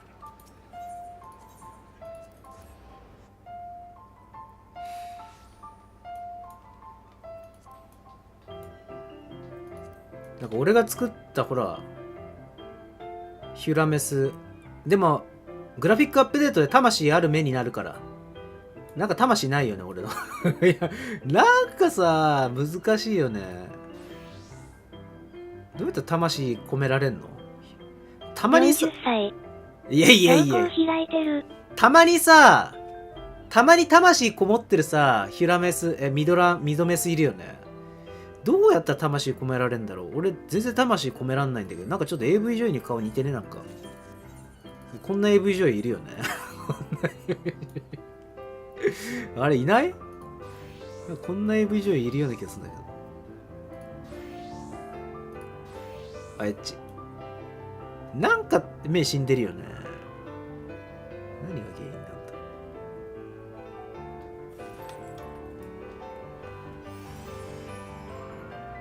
なんだ。なんでだろう。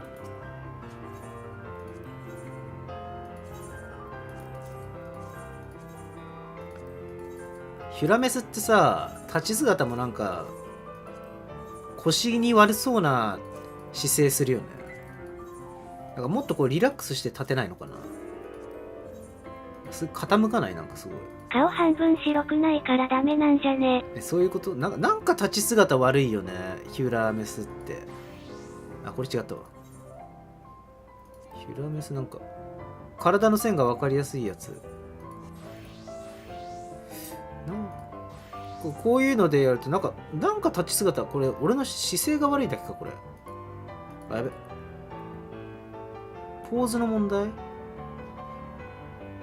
なんか標準の立ち姿すごい腰に負担かかってるような立ち姿するよね。エモートポーズ。あ、これなんか傾いてるよね。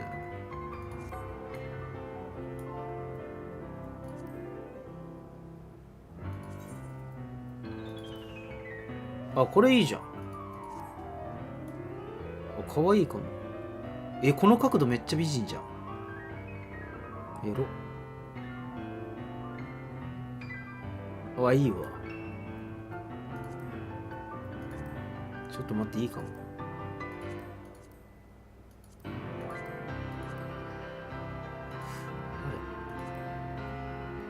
アクションリストだっけ？エクストラか。あ、こっち向いちゃダメよ。こっち向いちゃダメよ。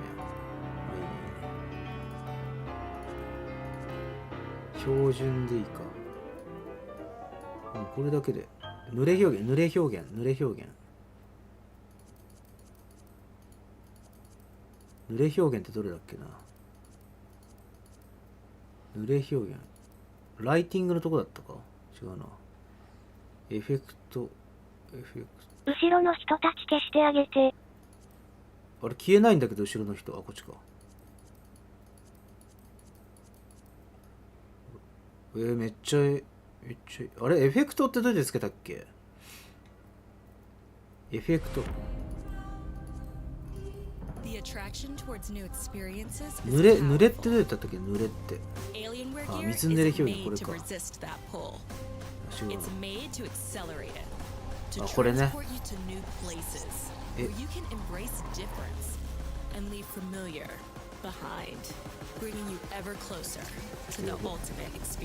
なんか一気になんかちょっと一気になんか目の生きたね。なんかちょっと美人なんですがめっちゃ美人じゃん。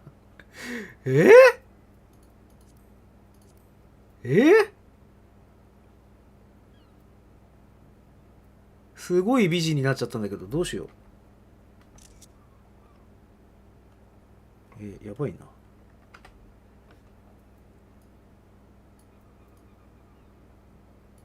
やば。これがもっとハイクオリティになっちゃうの？はい。ご褒美終わり。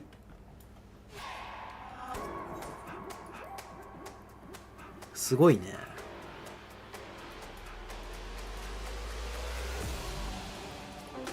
ご褒美？ご褒美ショットじゃん、今の。めっちゃ可愛かったね、今。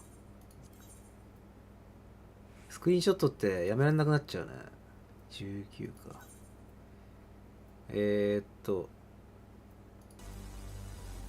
攻撃？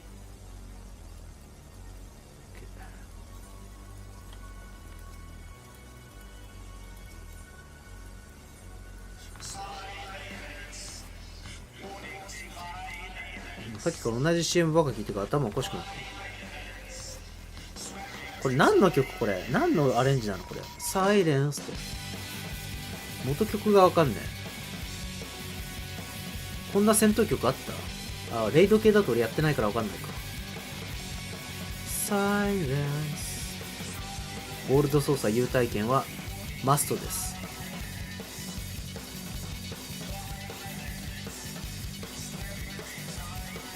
なんか初めてオメガ弓見たかも。あんまオメガで弓装備してる人っていないよね。かっこいいかも。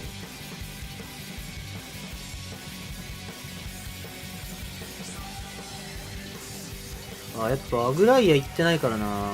アグライアじゃないかこれ。アグライアの装備かこれ。レイドも回りたいな。かわいい。こういう装備欲しいんだけどね。ヒラで行くのとか。でもミソロジー・オブ・エオルザってそんなに難しくないって聞くけど、どうなんだろうな。ニーヤに比べたらやりやすいっていう。確かにニーヤはめちゃくちゃやりにくいもんな。俺もニーヤ装備取る以外だったら絶対行きたくない。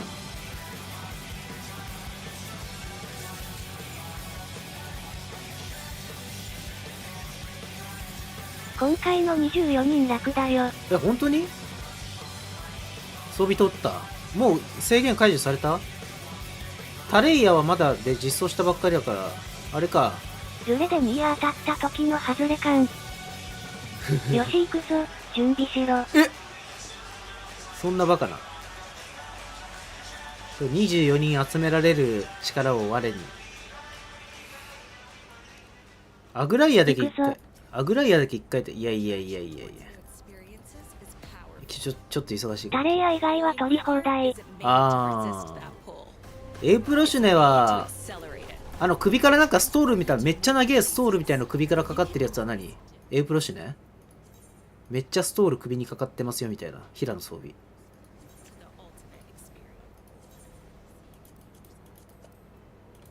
うわ、一気に庶民。ゼロ式じゃね？あれ霊式なの？首からエウプロだと思う。エウプロ？ちょっと今、見た目が出せないからあれだけど、近くにいないから。なんか、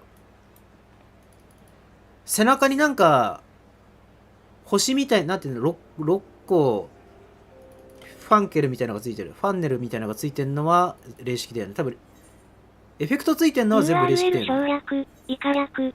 これかな。ちょっと待ってね。エッチなとこじゃないよね。大丈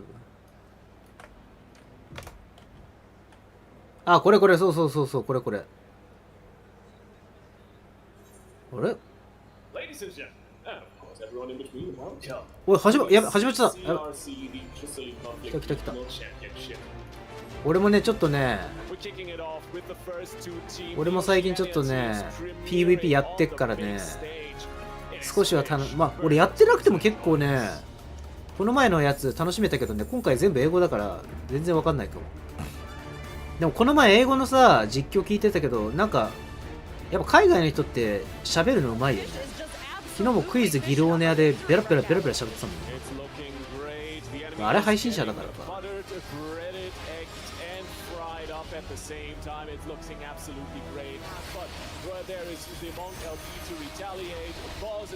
ジョブチェンジできないもん。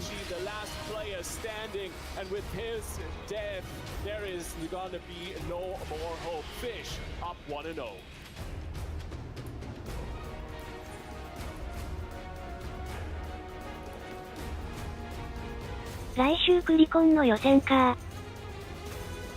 出るの？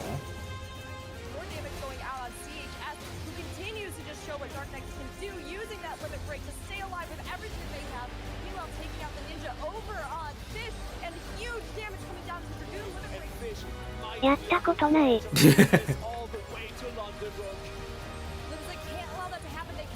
やってみて意外と面白い。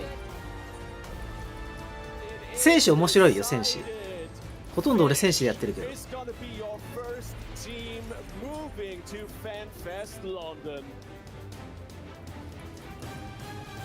Let's get into the best thing since the invention of sliced bread. It is breadcrumbs versus esports ready.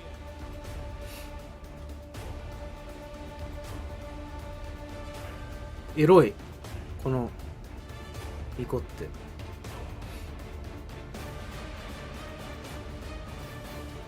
クリコンはちゃんとタゲ合わせしないと勝てないからな。だから戦士で行くん、まあ、もう最近は戦士で行っても指示する人いなければ自分で出しちゃうでもクリスタルの近くにいるやつから落としていくみたいな感じで。ただね、忙しすぎてね、相手のどんなバフついてるかとか見れないから、もうそこはね、慣れだよね。そこまでまだ、とりあえず近くにいるやつにタゲ合わせて殺していくぐらいしかできない。でもそれでもだいぶ勝率変わるからね、タゲ合わせするだけで。均等に殴ってるよりはね、多少バフで硬くなってても。バフ見れないと侍に斬鉄されそう。わら。え、そうなの？それは気づかないな、それ。なにさ、斬鉄剣できるときって侍って斬鉄剣つくの？だから罰とかつけてんのか。すごいな。俺全然それ見れないわ。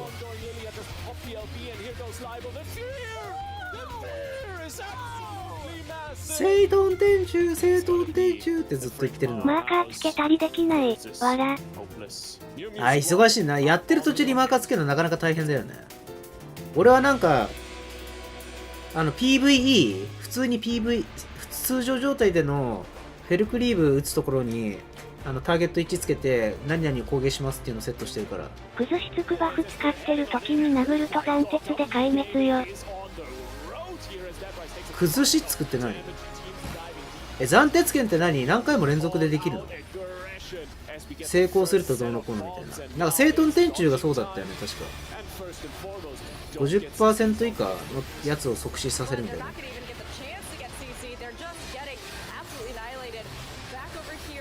あとイージスか。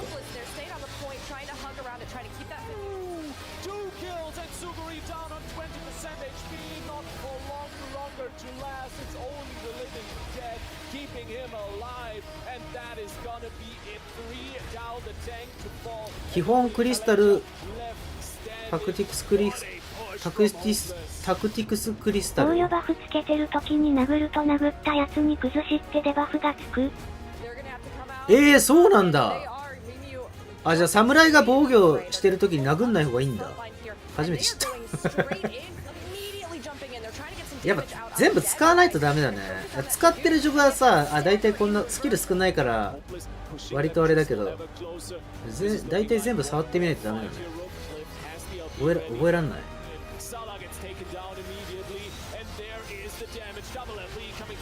ここら辺のトップランカーたちは全部知り尽くしてんだろうね。そんなの勝てない。デバフ中に斬鉄食らうと即タヒ。斬鉄自体は何？リミットブレイク？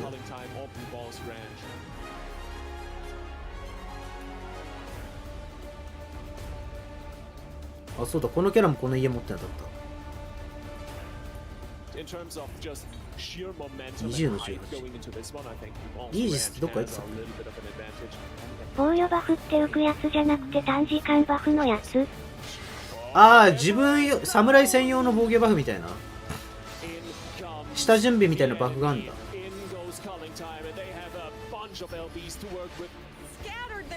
めっちゃおしゃれじゃんこのニコって。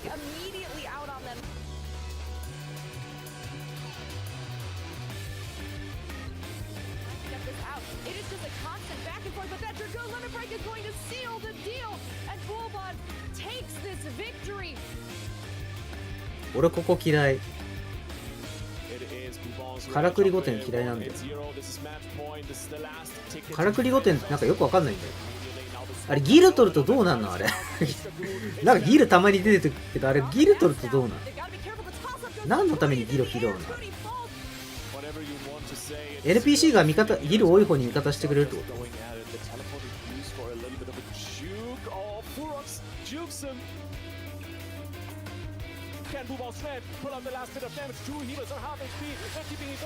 無駄にギミック凝りすぎてんだよ。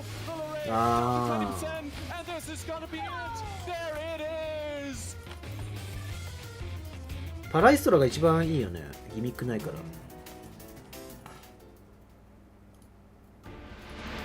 クラウドナイム嫌い。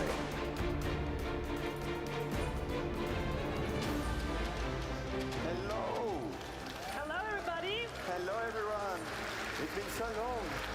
Welcome to the final phase of the Crystalline Conflict Regional Championship 2023 for Europe and Oceania. My name is Kevin. You can also call me Aliverse. なんか喋り方がなんか Today I am from the European community team, but being the main host does not mean that I めちゃくちゃフランスなまりじゃねえなんか So please give your best round of applause to フランス語聞いてるみたいなんだけど Hello everybody, it's good to be back. I'm Yulia, also a member of the community team. It's great. I'll be co-hosting まあヨーロッパ with Kevin 欧州 today, だから and I hope you're all ready for some exciting matches. Well, I hope you are ready, Julia, because I 打ち上げあるところで直前にセンシルブ当たるとみんな飛んでいってイカ役ああそれいいね確かに context on this tournament. Sounds good. If you haven't been keeping up with the latest and greatest in 14 PvP, the Crystalline Conflict Regional Championships for Europe and Oceania in 2023 are held to determine the ultimate champion for our region. But I think if you've been paying attention, you heard me say that I welcome you to the final phase. We are not doing the whole tournament. 絶対フランス人だわよータレやビアタタうわああ And we'll join you in a few. リブレーン様に投げキッスしてあれノラでやったらあんま良くないかちなみに僕はエウプロフェッショナルすら行ったことありませんけどちっちゃいもうネタバレされちゃってるよ Yeah, however, before we welcome B our タンクでやったら怒られそう笑 team 確か to に the stage, there's one more important addition we have to make. シャンとしなっつって攻撃されるんで He's a huge PvP fan, an amazing PvP player as well. Please welcome to the stage your producer and director, Naoki Yoshida!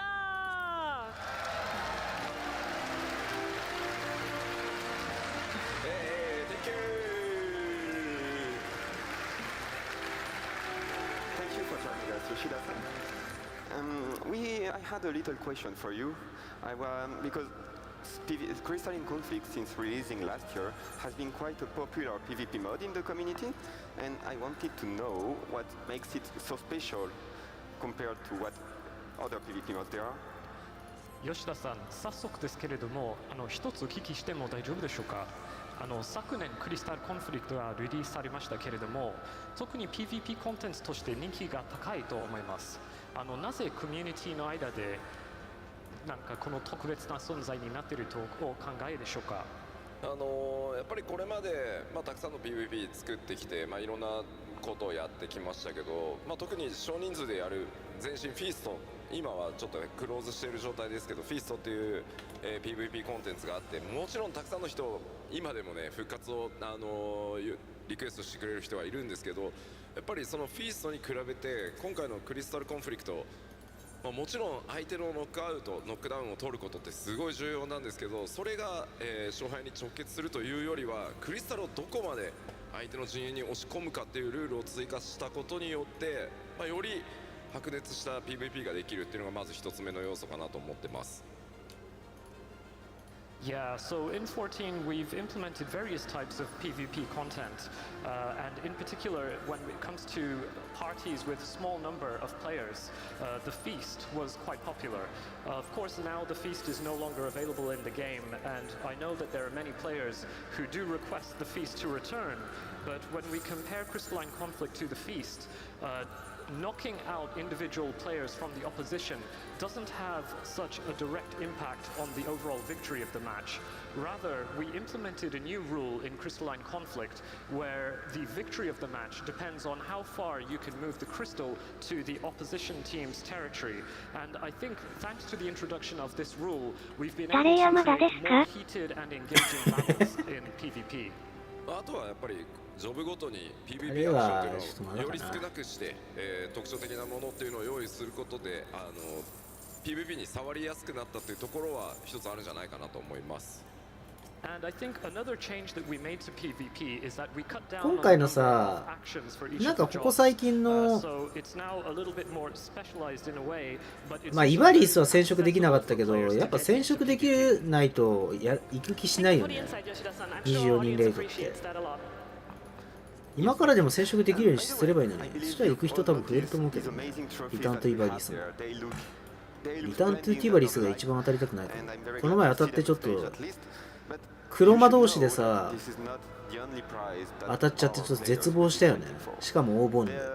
俺黒魔同士とかマジでほとんどできないの。上の画面にさスキル回し表示しながら頑張ってたわかんねえって思いながら、ギミックもわかんねえしスキル回しもわかんねえし、とんでもねえ足手まといだった。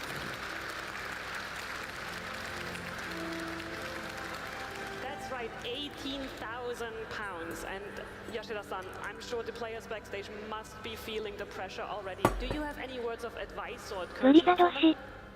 吉田さん、ブリザード氏いらっしゃるプレイヤーたちはおそらく緊張されていると思いますけれども、イージスもやった。ぜひ励ましの言葉をお願いできますか。さっき、まずはリラックスしてねっていうのはひとまず声はかけました。You know what? Actually, when I met them just back there a few minutes ago, I told them to just take it easy, relax. 正直僕もヘビーなプレイヤーなので、僕自身が正直言えば出たかった大会なので、ぜひ僕の激揺れで当たったことあるぞブリザド氏。ブリザドも強いんじゃないの？強くないか。あれ、俺潜水艦やったっけ？But of course I can't do that, so I hope that they will give it their all. If not even more, they can take some of the energy that I would have put into it myself. あとは最後に、このステージに来るまで相当厳しい戦いくぐり抜けてきたと思いますので、皆さんぜひチームにも大きな声援をいただきたいですし、ぜひ選手の皆さんにはせっかくなのでとにかく楽しむということを忘れずにプレーしていただけると嬉しいです。僕もその最前線で見てようと思います。So, and I'd also like to add one more 家 point. 当たんねえか To な。 get to this stage is quite an accomplishment. It's really difficult. So they have overcome really tough competition. So no matter which team comes on the stage today, I hope that you can give your all to rooting for them and cheering for them. And also, I hope that the teams here will just enjoy the experience, because after all, enjoying it is the most important thing. And on a final note, I will also be out right in the front watching the matches. 静かに見てるんで皆さん集中して見させてください。I'd just like to have my space and just enjoy the matches. So I'm sorry to ask, but when I'm not watching, please don't disturb me. さあ皆さん、選手の皆さんにぜひ大きな声援をよろしくお願いします。Okay, so without further ado, please give some huge cheers for the teams.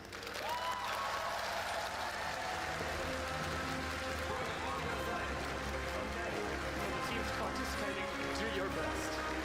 Thank you, Yoshida-san. Thank you.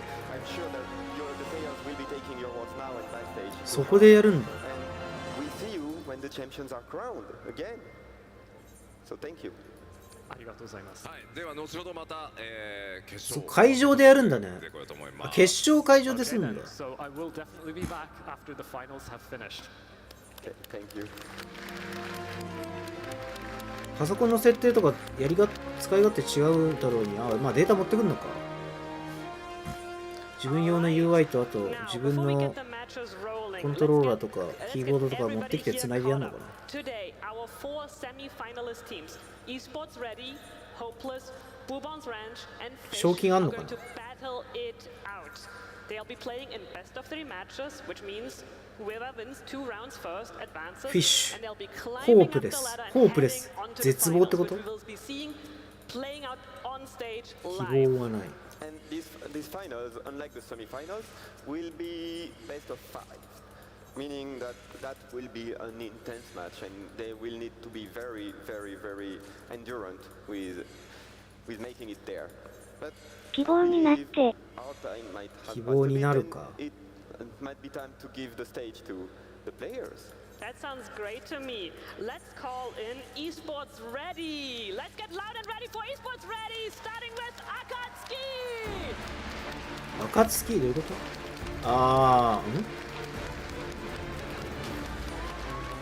何暁 e スポーツレディ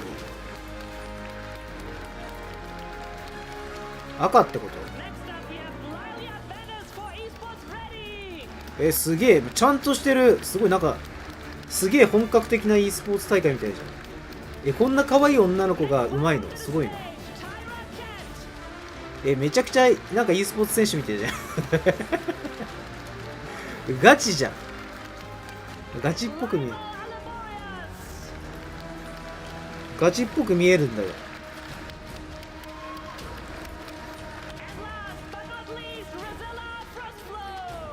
うわ、なんかかっこいい。腕組むのは基本。基本、確かに。女の子だけ組んでなかった。女の子組んでさ。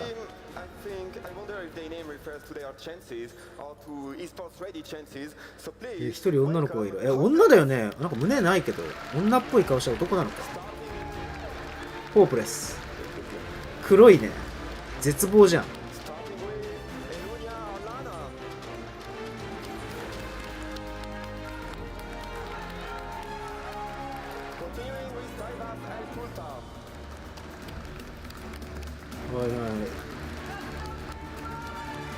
後ろが最初のクリスタルの画面だから。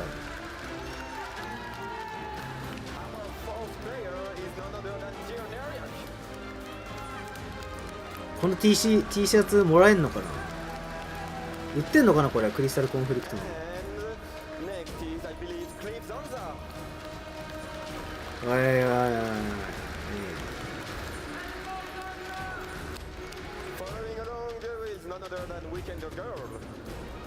参加者だけもらえるとかじゃない？あー、レアリティあるか。チャンピオンシップだもんね。なんかめっちゃいいね。髪の毛長っ。補欠も含めてなんかなこれ。補欠っていうか状況に応じてこうメンバー変えていくのか。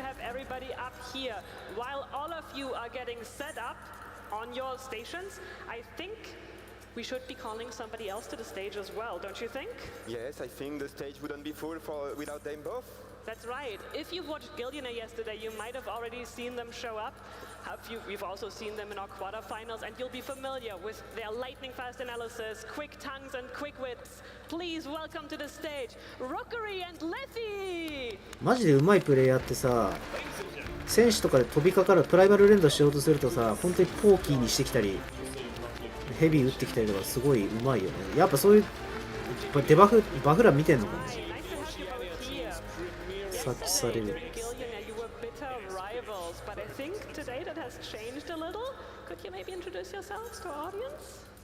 It turns out we might have been friends all along, actually, although it was fun to face off in Gillionaire. Yeah, I'm very sorry for the これ昨日いたなこいつ。 behavior, but had to get some gill, quite honestly. Thank you so much, you two. I'll be trusting you two to bring the hype and to help me rein in Kevin a little bit. You've been watching quarterfinals, you know why? What do you mean? I'm a pretty funny guy. Not again, not again. なんか音が。 My ring will not end so easily. Alright. No. Yes. Alright, thank you two so much. While you get to your stations, while everybody gets settled in, I believe, Kevin? Yes, I do have another question for you. And don't worry, it's easier than spelling a Grand Admiral's name. That was... 後ろで聞こえるのなんだこれ副音声みたいなやつ。 Thank goodness. Thank you. Okay, how are you feeling and what do you expect to 初 see 見 from で matches す。 today? 低評価をしときましおた。い久しぶりじゃん。アクペリさん。Oh, I think you might have caught them a little on the back foot. PVP 見てます。Let them get their headphones on so they can hear us properly. Sorry for the delay. Yep. 何 Can we quieten the sound on that, please? Thank you. Thank you very much. Rook, Leafy, do we have you? Do we have our shoutcasters? Torabu Can youか。 hear us? No? Okay. Alright, let's get that sorted real quick. Let's make sure our shoutcasters have sound. Hello? Can you hear us? No? Cool. Alright, maybe do our two teams maybe want to sit down. We don't want to keep you waiting. Get settled. Please set down.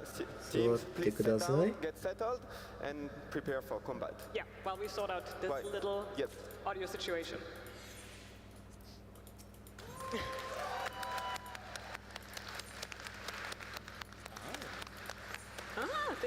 hear a little voice over there? Well, I hear you. Now we can hear you right and clear. Hello, we're over here.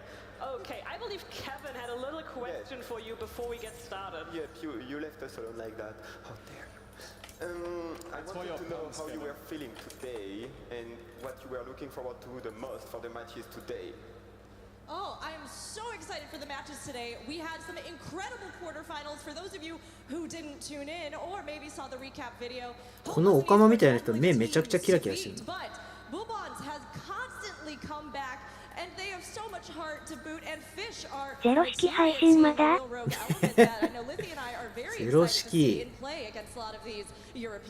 戦国編の一層を出荷されただけなんだが You could almost call it an early grand final because these teams are insanely good. But then again, all I really want to see is Bubon's Ranch, and that's going to be some really, really good fun what they are going to present today. Nice, that's good to know. I'm looking forward to those matches as well. All right. Well, I believe we have one last thing to do before That's we start the right. finals. What was that, Kevin? I believe it's about wheeling something in, bringing in the map wheel. Can we see the map wheel? All right. Amazing. We have this amazing map wheel, which we'll use to decide the first map. I believe.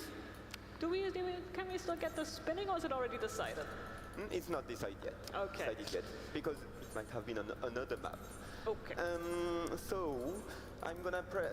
Julia is actually going to press the button やべえ first. 魔導修理剤がないかも Before we go, I need to mention that this wheel 魔導修理剤なかったっけ 4 maps. The Palestra. 持ってこなきゃダメ Who か likes the Palestra?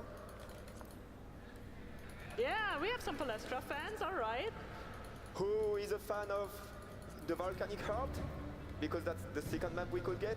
Yeah, I see some raised arms. Okay. Very nice, very nice. The next one, if you know me, you know I am a fan. Who is a fan of Cloud9? Cloud9 gamers. And the fourth one is none other than the Clockwork Castle Town. Yeah. Alrighty. So Julia will press the button first, but then after the first round, the leader from the losing team will be going to press the button.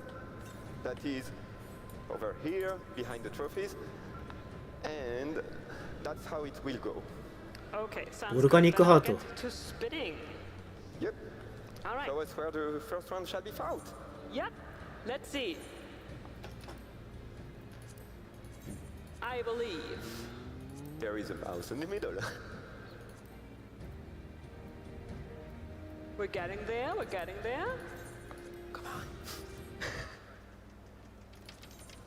Oh, that was close. うわ Close, close.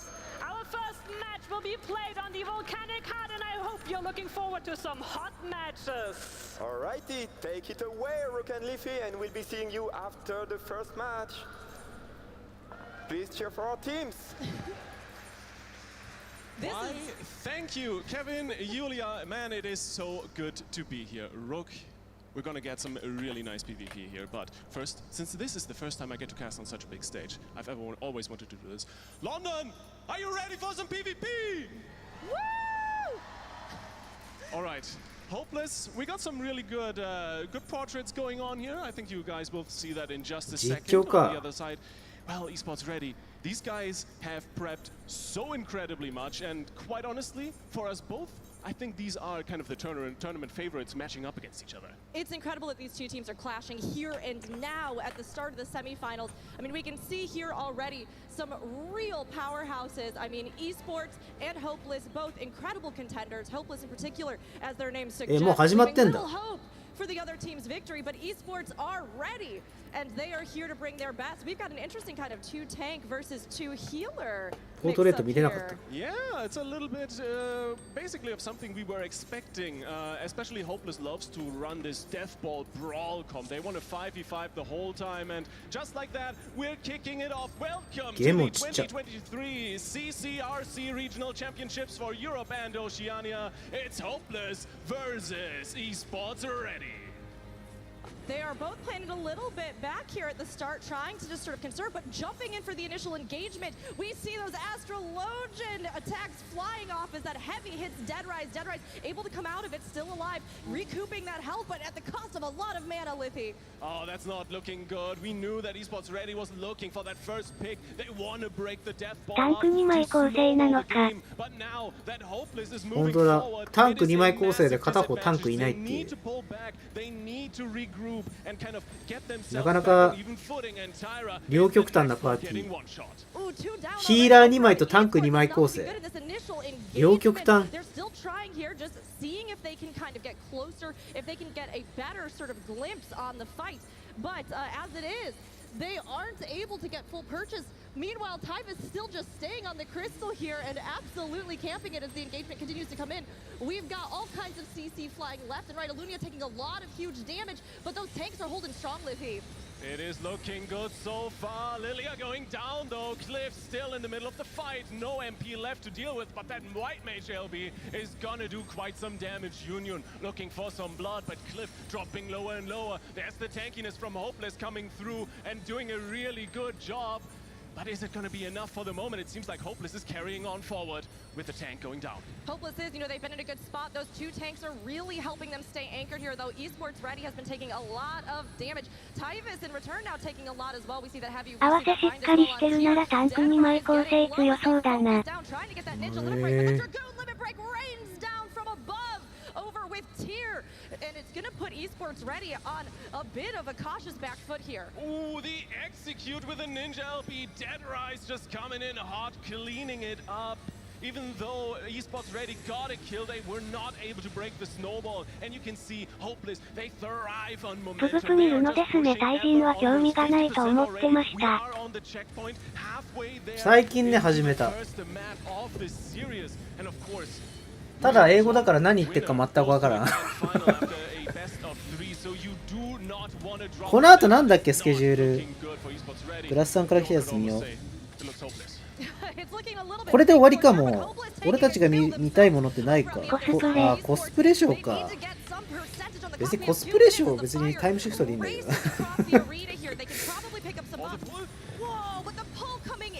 We've got that guard being popped over on Akkat as they just try to stay alive through all of this, but they are just getting wailed on as they try to push the crystal and buy some time. White Mage Limit Break sweeping across the arena.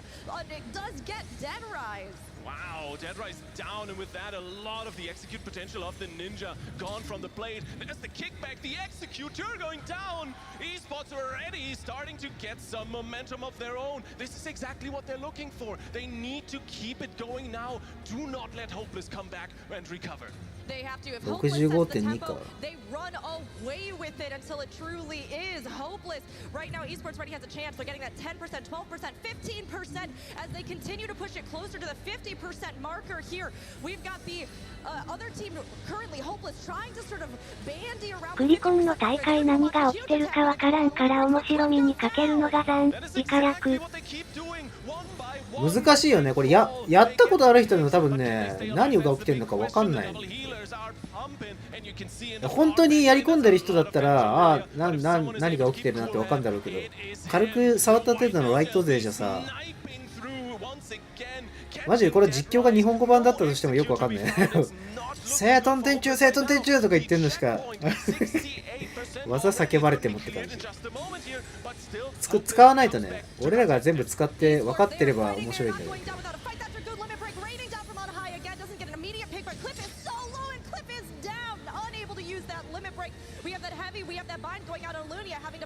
と33用語と用語で例えられた時にの顔になりました、お超えたミッ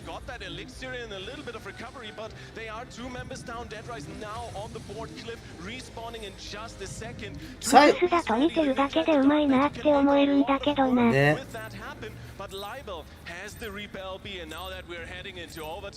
動きだけだとさ正直 FF の三人称でこうキャラがくちゅくちゅ動いてんのなんて言うんだろう FPS をFPS もさ三人称視点からこう上からこう見てるとでもどうだろう PUBG とかの大会だと上からの点神様視点で見てるとうまいことはわかるか。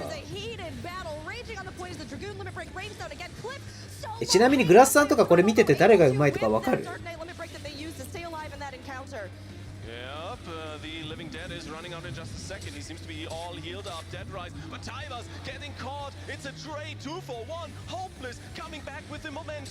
あ、この人うまいわみたいな。わかんないよねこれ。全体視点が分かりづらいのかな。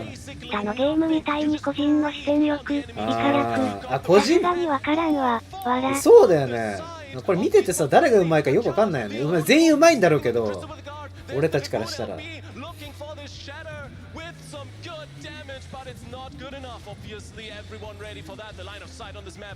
本当にクリコンのガチ勢じゃないとわかんないよね。そこがちょっと新規参入しにくいところではある気がする。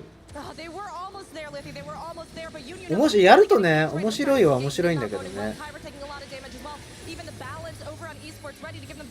終わるときは本当に1分ぐらいで終わるからさ。ドルみたいにリプレイ欲しいけど無理なのかな。あー、リプレイね。重いんじゃないかな。ああいうなんかそれに特化したゲームだけならいいかもしれない。クリコン一人上手くてもどうにもならんからな。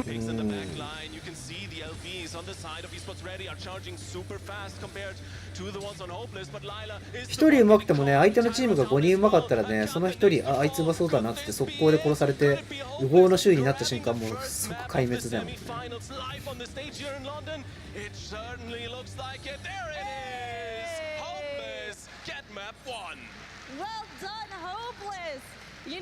リュウさん100万出てる、強いね。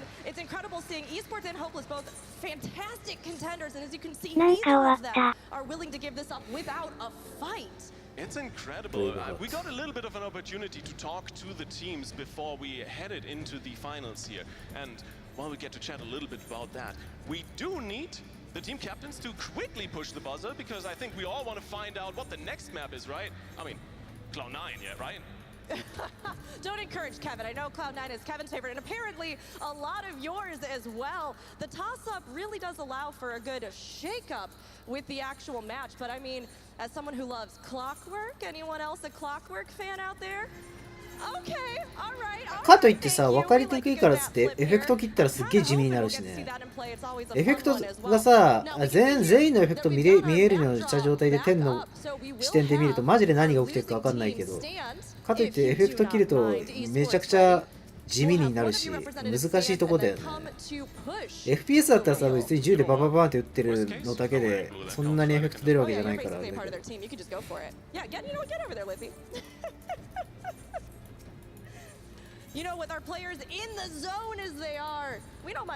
ル的にはスプラのガチヤグラなのにやってることがこんなには、イカ略。Incredible first match. These two teams are absolute powerhouses. We'll see how they match up on the next one. But as you can see, スプラのガチヤグラってこんな感じのルールなの？Setup play style where they really try to tailor together a lot of their limit breaks. Hopeless, of course, with these two tanks as anchors playing around a lot. Oh. 色塗りは違うんだ。クロックワーク。キャストレ、キャッスルターン。クロックワークって言うんだ、からくりって。Okay, of course, couldn't have been Volcanic Heart that got removed after the first map. I was called it the other name. Clockwork Castletown going to be obviously removed as well once this map is done. オブジェクトをゴールに向かって運ぶルールだからな。It's gonna be some good fun. 一緒だね、そうやって考えると。Since we are already on the second map of スプラトゥーンどうやってオブジェクトなんか色塗るの？あれ打つゲームだよね。打つゲームでどうやって運搬するの？想像がつかない。乗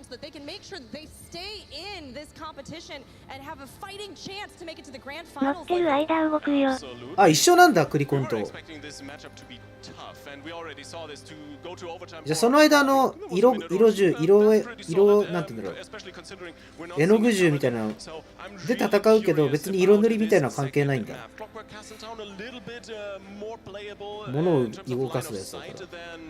Volcanic Heart, so I'm very curious if Esports Ready can kind of translate their tactic a little bit more to the gameplay because for periods, they got the picks, they got the follow-up on the picks and kind of were able to break that momentum that Hopeless had. But is it going to be the same here? To quote the team captains, whoever wins the first fight kind of controls the first 3 minutes of the game. Let's see if we get this here once again. Clockwork Castletown, map 2, and match point for Hopeless. They are immediately pushing in here. They know over on esports they need to set the tempo. なんで戦闘がすげえよく思うんだけど、なんでさ実況ずっと映してて戦闘映さねえな始まってるし、最初のポートレートから映すべきじゃないの？わかんない。わらわら。すごい謎なんだけど、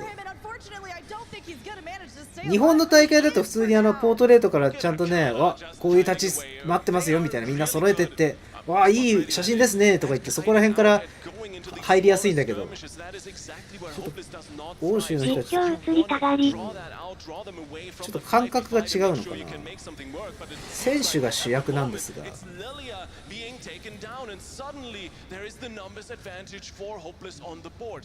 多様性ですか？これも多様性じゃないですよ。これは多様性みたいな格好してますけど、そもそも実況はワイプで十分ね。and collect some cards on the way. Trying to get those coins as they go, trying to get, some buffs out on the team over with Lilia, but with Tyra down, Esports Ready is at a disadvantage. They do a lot of setup plays, and they immediately get taken out there. Unbelievable plays, 2 down in one swift strike. Hopeless, they are not letting up on the heat here. Dead Rise is pushing into the point, trying to protect this crystal as the team skirmish off to the side. 学者の疾風怒涛って PVP で使えるんだよ。Goes off, but they are able to get away. Live meanwhile having to flee from the point, but cannot make it around the corner to get that line of sight in enough time. And the worst thing is, this is exactly a few seconds before the LBs were ready. The knock-up with the tatami mats. It is devastating. More people fall on the side of Esports Ready, and you can see. 素人がやってるのかな？ライアットみたいに専用のチームが運営し、イカ役。まあそんなに毎回開催してるって感じじゃないもんね。やっ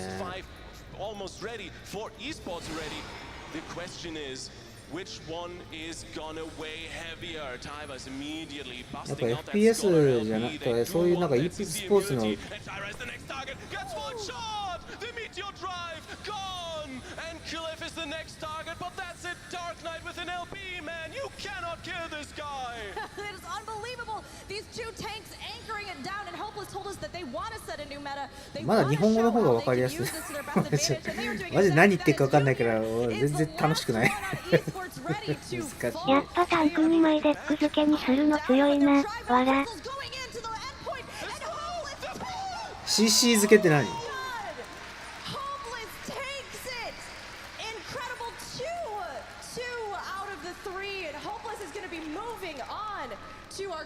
なんかすぐに終わったぞ。わら。何もやらせてもらえたのか。CC って何の略？They were shown a lot of confidence in using that, trying to combo in the AoE capabilities with the tanks and with the rest of their setup there, and they absolutely did just that, seeing those warrior pulls, seeing those huge AoEs, and just seeing them devastate over and over again. Absolutely incredible. I mean, Liffy, were you expecting this to go so swiftly in Hopeless's favor? I was expecting a lot of things out this series. It was a 簡 potential. 単に言うと行動阻害。 Also could have been exactly the opposite, but an incredible performance here from both teams. Please, guys, give it up one more time for these 2 teams. Give it up for Esports Ready.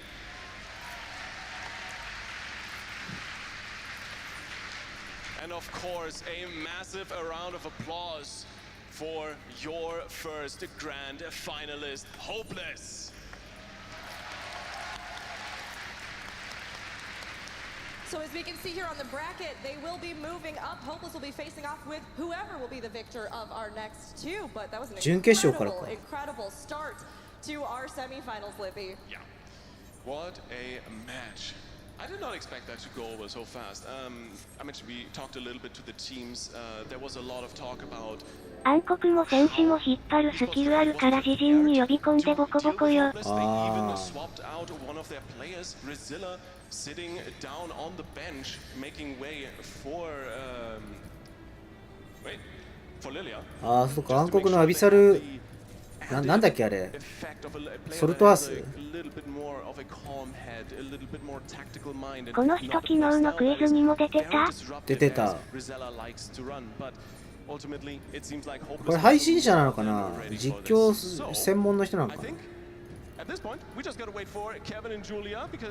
あれでしょこいつ、チームゾディアックにいたでしょ、配信者。なんか見たことある気がするけど思い出せない。配信者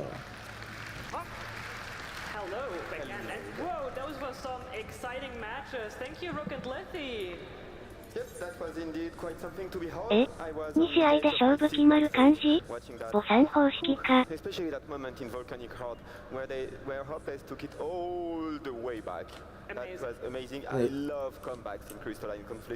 3本勝負で2本選手勝ちかな。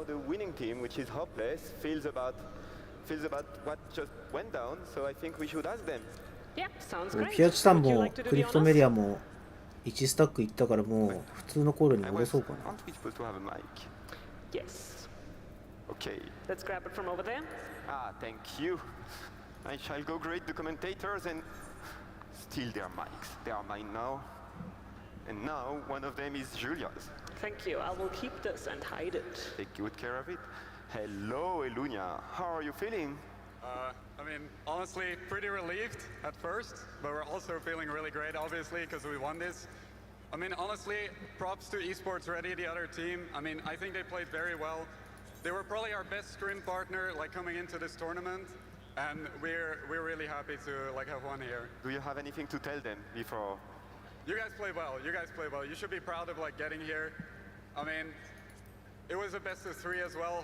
Like, we kind of wanted it to be a best of 5, because they're like a really good team. So, I mean, just be proud of yourself, I'd say. Thank you. I do hope that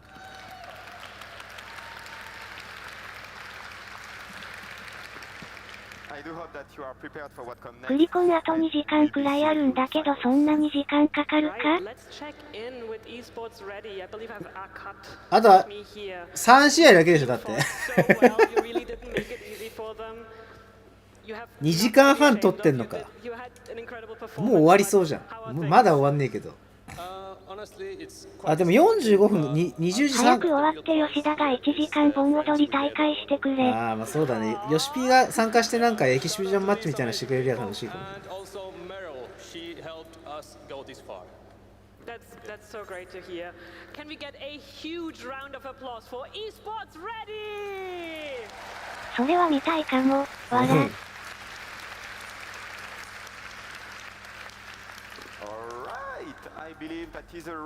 吉田ボコボコにされて切れるからやめとけ。笑。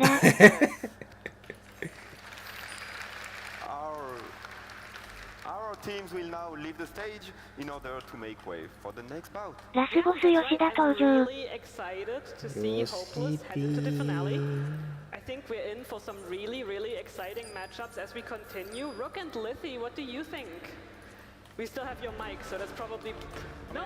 You may be able to hear us over these. あ、ちゃんと自分のキーボード持ってきてたんだ。Next matchup is a real wild card because, as we know, Fish is our materia team. They have some incredibly skilled players, even one who's been seen on many different teams, including the Big Three.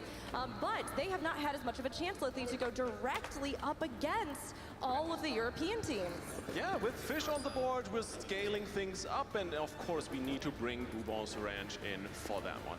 And that's a team that, I don't want to call it scraped by in the quarterfinals, but they did fight to the nails and barely made it.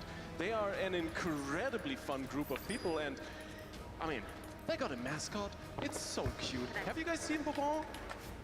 Oh, you're gonna see Bouban soon. I've heard tell that they're bringing him, and he is an adorable mascot. And honestly, some of the Bouban matches are some of our favorites from the quarterfinals. Seeing them really rally, make these huge comebacks, and in the last moment, 売れてるんかいアンバーブレスレットなんで let them draw these matches out and give us some of the most hype of the entire event. Absolutely, yeah. I can't wait to see them back on stage. It was a little bit of an interesting thing to talk to them because they, let's just call it. 試合よりも実況解説のが長くないか？長いし、ずっとフォーカス当たってるし。どういうこと？ I mean, they are contenders, they are fighters, they've got the power of an adorable plushie on their side, and as we all know, minions really make the whole glam and the whole experience come together, you know? So, I think it's gonna be good. Yeah, Glamour is the real さっきの試合のリプレイくれよ。そうだね。Or was it housing? I'm never quite sure. Both interchangeably, glamour while housing. Multitasking. No, it's going to be a great matchup with these two. I mean, Fish, while they really have been scaling the ranks, Lippy. Stealing my jokes already? They've been really going swimmingly. これまだ前回やってた日本のさ、公式のやつ、本当にちゃんとしっかりしてたね、そうやって考えると。実況もちゃんと面白かったし。No, of course I won't be. Alright. Well, now I believe we have the stage cleared for the two next teams. They are now ready to enter the CCRC stage and they will fight for the champion title. Here they come! Right, we're going to start with Bouban's Ranch. They still haven't quite told us how to pronounce their name. ブノボンズ。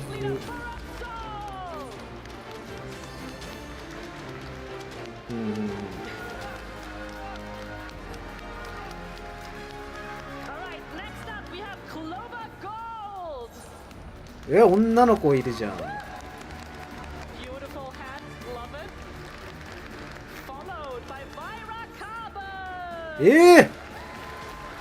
女子率高い。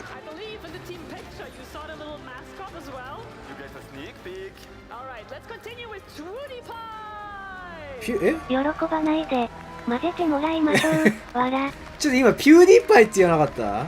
トゥーイーパイ。元世界一の YouTuber みたいな名前じゃん。なんかみんな変な人形持ってんだけ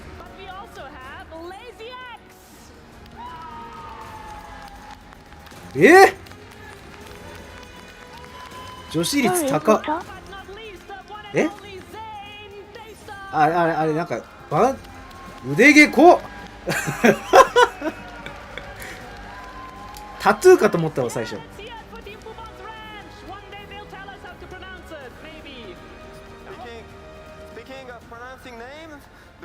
タトゥーじゃないのか。タトゥーに見えたよね。タトゥーに見えるんだ。あ、いいね、いいね。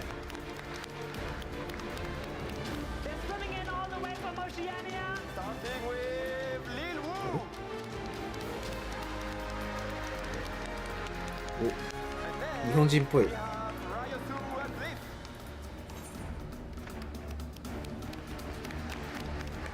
なんか日本人っぽいね。アジア人っぽいね。ああ。インドネシアとかそんな感じなんだ。アジア人だらけ。女性が。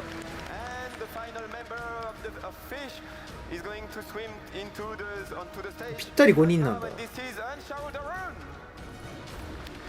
おお。短パン小僧。わら。短パン小僧、白ソックス。Alright,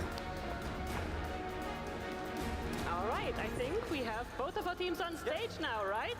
Can we hear it one more time for Bouban's Ranch and Fish? Your semi-finalists for round 2.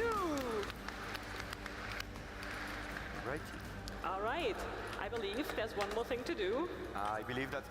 彼はきっと陸上部から来た助っ人だな。強そう。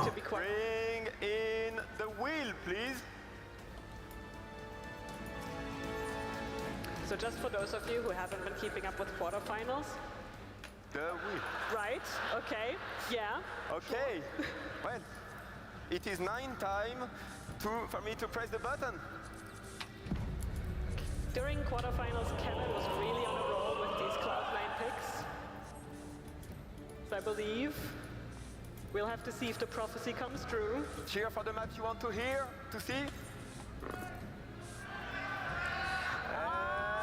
You did not care enough for Volcanic Heart. We are going to the Volcanic Heart, and it looks like this is going to be an explosive showdown. この地図みたいなぐるぐるでマップ決めてるのかよ。わら。 And for now, we're going to give it back to Rook and Letty. 決めてますね。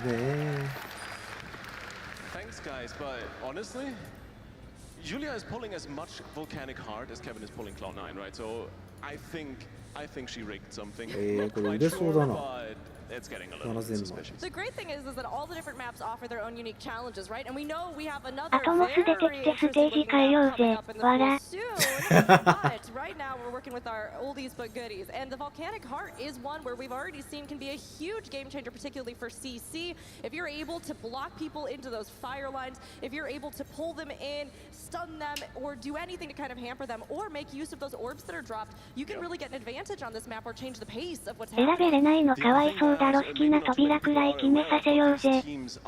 まあそこはまあそういうことね。 Very, very heavy on light of sign opportunities. You can dash around all the corners basically and either make it really difficult for your team to heal you, or of course to make it really difficult for your enemies to kill you, or make it very easy for your enemies to kill you. Honestly, you can kind ずっと of キルよっつってね。 pick one way or another. 殺します殺し It's ます going み to たい be な。 an interesting one. Quite honestly, when we look at the two teams here though, do you have a favorite? I mean, that's a cute mascot, right? I mean, both teams are amazing. Both teams are amazing. Don't sway me with the cute mascot. You know what? Fish is cute all on their own. They're doing great. They're also incredibly good players. So, you know what? I'm going to go for Fish on this side today. But, I mean, both these teams are incredibly experienced. Don't let Bubons sort of tell you that they, you know, oh, ソスさんって知ってますか？ top tier or as professional as all these other teams. 日本大会の実況の人だよね。めちゃくちゃ実況好きだよ俺。そうそう。人の整頓天柱が頭から一時期離れなかった。整頓天柱整頓天柱つって。今日配信してくれてるわ。マジでちょっとそれ聞きたい。でもな。そのミラーはちょっとあれだな。人の配信だからな。勝手にミラーできんやろ。わら。よくないよね。わら。見たかったな。視聴者になろうかな。いつ始まんのこれ。でもずっと喋ってんじゃん。もう早く実況してくれほら。ずっと喋ってるやんこいつ。incorporates. On the other hand, I've heard that Fish plays a lot on the JP data centers. So I heard that there is a bigger focus on kind of CC setup, one-shot comms, something in that direction. We saw esports already kind of pull their European version attempt at the CC one-shot. せめて出る選手のキャラ紹介してくれよ。ルールでもいいから。わら。してるもしかしたら英語だからねしてるのかもしれないけどねなんか俺知ってるようには感じないよねなんか。でもなんか戦闘論みたいな喋ってんだろうね多分これ。英語だからマジわかんないから俺たちがただフラストレーション溜めてるだけかもしれない。And like you're saying, that kind of brawler, we go in, we focus, we absolutely wail on them versus the CC chains that we may be seeing over on Fish. You know, we've seen them play a little double heal. We've seen them do some of that melee, but with that a lot of setup plays and a lot of potentials, particularly for things like that polymorph or with, you know, Astro Scholar. Also some really great things there with the buffs or even with the denial of healing that you can get. どんだけ早口なの海外の人とこんな早口なのマシンガンじゃんもう滑舌良すぎでしょ日本人と比べると滑舌の良さが際立つよね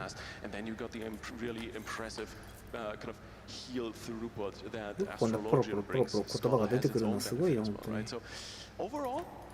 pretty cool to see, and I can't wait to find out what the teams are going to do with this. But I do think we kind of need to involve the crowd here a little bit because なんでこのさ右の人は目こんなキラキラしてるのすごい目がキラキラしてんだけど気になってしょうがない。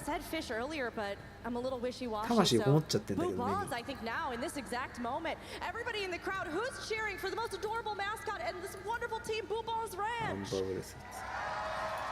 ナブアもキラキラさせていけ。禁止ジョブやバンするジョブは決めない感じかな。決めないんじゃない？それ決めちゃったら多分めちゃくちゃ運営に文句いくでしょ。ファンフェス行くんですか？行かない行かない。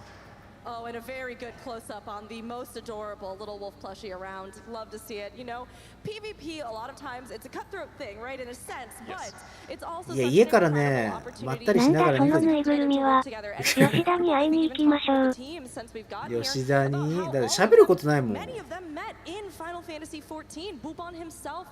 ってください。なんか別に最新コンテンツめちゃくちゃやり込んでるわけでもないから。スローライフだからさ。なんかあんまりなんか言えないよね。始ま僕納品頑張ってます。ドレッサー手動で整頓できるようにしてって言ってきて。ああ、確かに。それは確かに。We don't care about FanFest. We just want the free T-shirt. So, well, then they got the mascot in. Here they are. They made it all the way, and that is just incredible, and I love it. They got the free T-shirt. You know what I mean? But they've still got a lot to prove because, as we've seen, and even just talking with them, they have a lot of fighting drive and a lot of fighting spirit for this. So, both these teams are going to really, むしろ僕納品してる俺を褒めろ吉田といえば変に覚えられるぞ。わら。やべえやつよ。Wumo's Ranch is used to tough battles, and what gets tougher than down under? I mean, have you looked at the animals? やっぱ白金はここだよな、14番地。14番地が一番いいよな。このね。何の音これ？いいよ、もう始まりそうじゃん。準備に時間かかってるのこれ。こうやって組んでるね。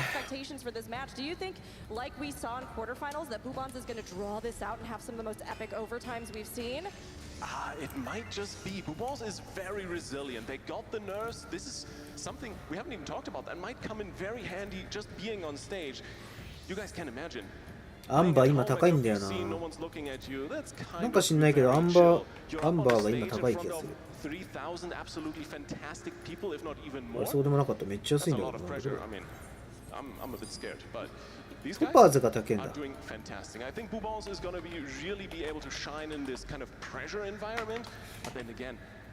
高いね。Joker in this tournament, as in a wild card, not as in a joke. They're great. I'm talking too much again. No, I love when you talk with me. It's all right. It's honestly 絶対今クリコンの話してなかっただろう。And we know that as well, Fish has really been a big advocate for PvPers over there in Materia, trying to encourage a lot of folks to get in, to give it a try, and to be a welcoming environment for new players to get involved. 暇すぎてなんか楽器弾き始めてんじゃねえか、後ろの選手が。まだ始まらんの？なんでこんな話してんの？準備にかかってんだと思うけどさ、準備してるそのねえウルブズジェイルでも映しときゃいいのに、ワイプでいいでしょ。マジでさっきグラスさんが言ってたみたいに。マジで意味わかんないこれ。なんでワイプじゃない？いいじゃないのよ。こうやってなんか何かしらに文句つけてるときが一番楽しいよな、人生って。最悪だよ、最低だけど。ブーブー言ってるときが一番楽しいよな、こうやって。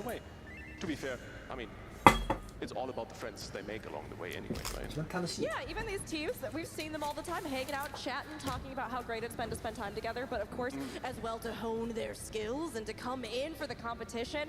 I mean, with these two, it's gonna be a heated fight for sure. But at the same time, at the end of the day, just like any other content, just like any of you that are Savage Raiders or perhaps hardcore crafters and gatherers, maybe working on a submarine trying to get your friends to come help you, right?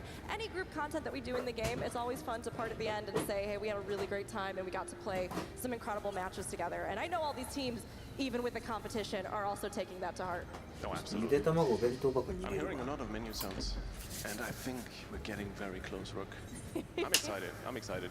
To remind you guys, or in case you all at home online have just tuned in, we are heading to the volcanic heart as the first map. That one is going to be removed from the map roulette going forward throughout the series. It is going to be a best of 3. We're looking to kind of crown our last grand finalist here in this series.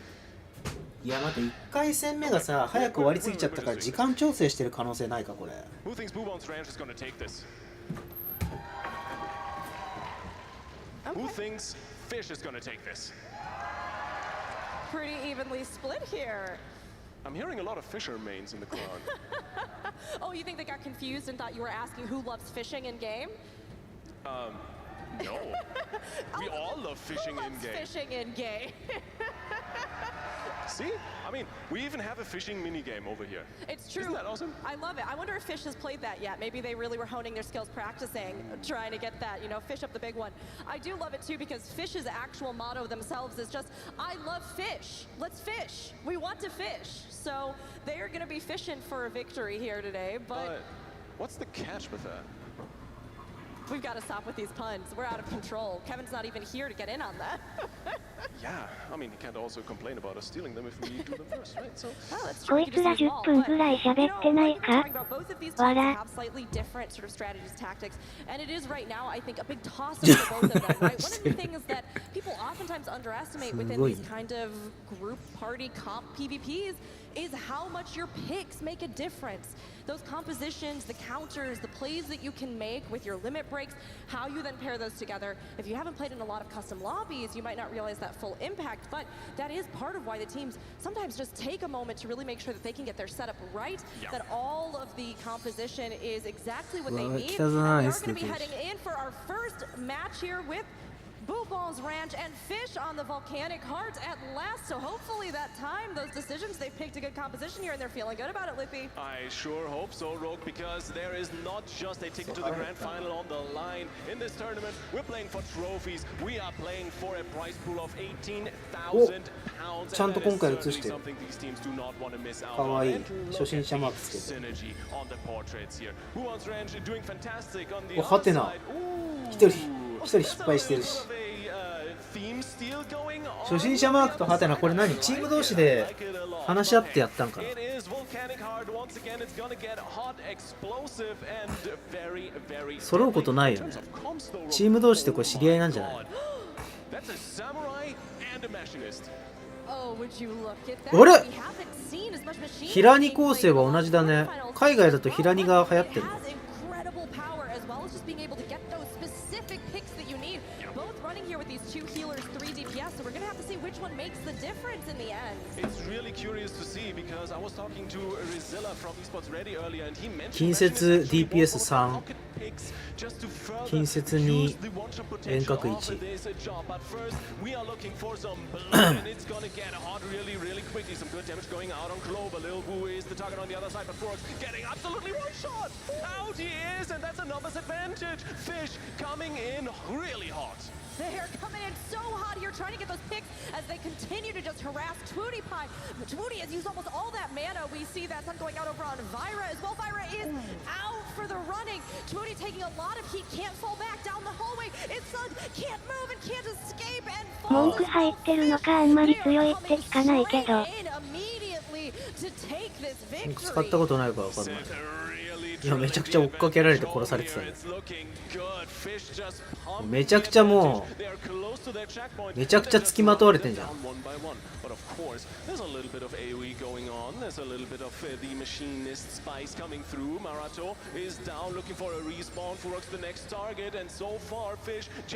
追いかけすぎて殺されちゃって。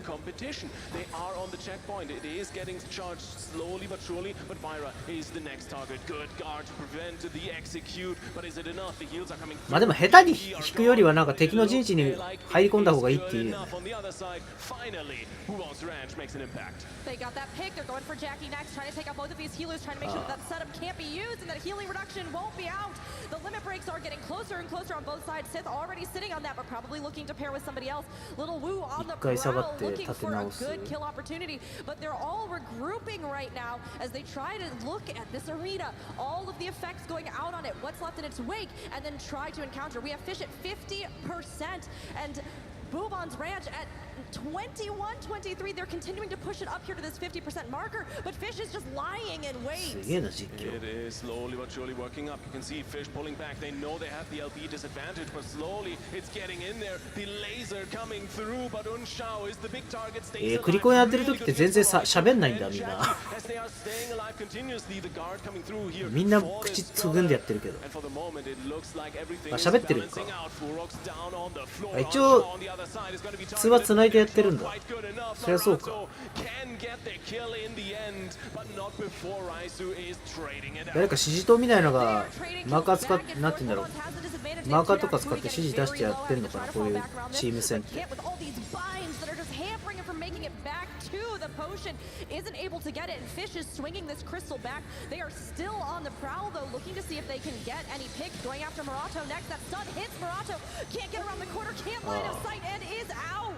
Look at the Namazu getting kicked around. If 通話してるなら声で合わせてるんじゃね。now it looks like the pick comp of Fish is working out just as intended. Of course, we gotta keep an eye out for the Samurai LB. You can literally one-shot someone with that, and I think they definitely want to make something work off of the back of that. Of course, Ninja execute on Shao. ずっと中立じゃなくてこうどっちかのチームにこのなんかさ第3視点でもいいからどっちかのチームに入ってそうなんかマーカーとかなんかチャットとか見えるようにしてほしい。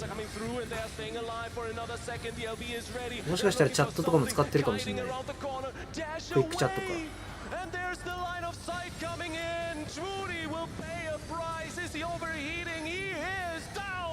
あ、でもそうするとあれか、実況がいっちゃうと相手に伝わっちゃうか。こんなでけえ声で実況されてさ、あ、誰かにマーカーがついてるとか言ったらあ、俺狙われてるみたいなの分かっちゃうか。難しい。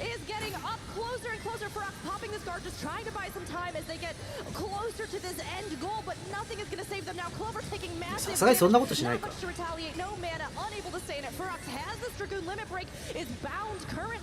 おお、すごい今の取り方うまかったね。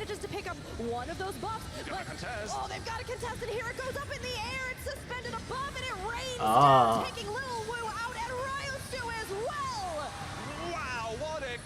Coming through from Bubon's range, the spawn and proximity advantage definitely saving them here for another second. But is it enough? Lil Wu has an LB ready, Marato on the other side as well, but the charge rate looks a lot better for Fish right now. It's a bit of the ebb and flow of battle here for the moment, but it looks like Fish gets to breathe for a second and Bubon is pushing the neutral position. They're bringing it back. They are managing. I mean, this is what we've seen time and time again with Bubons. We've got the 10 seconds. いいタイミングでルール部入ったな。 And Bubons is still in it. They constantly fight to the bitter, bitter end. Is anyone ready for overtime? Because it is definitely happening. ああ、チェックポイント入る前に攻めるんだ。For some advantages, but can they follow up? The damage is looking good, but once again, Clover getting one shot. Sith on the other side, 5% is going to get taken down. 1 for 1, but now Vyra is kissing the floor. Marato the next target, and Fish is just flopping all over this map. It is absolutely insane what they are finding in pigs. Marato the next target. おー、すごい。追撃が。Two left to stand, and it is is all standing in between Fish and the first map in this series. Forax popping that guard, trying to stay alive. That limit break is up again, and he had good use of the last time, but they're not going to give him the chance. They're wailing on him, and he is out for the count.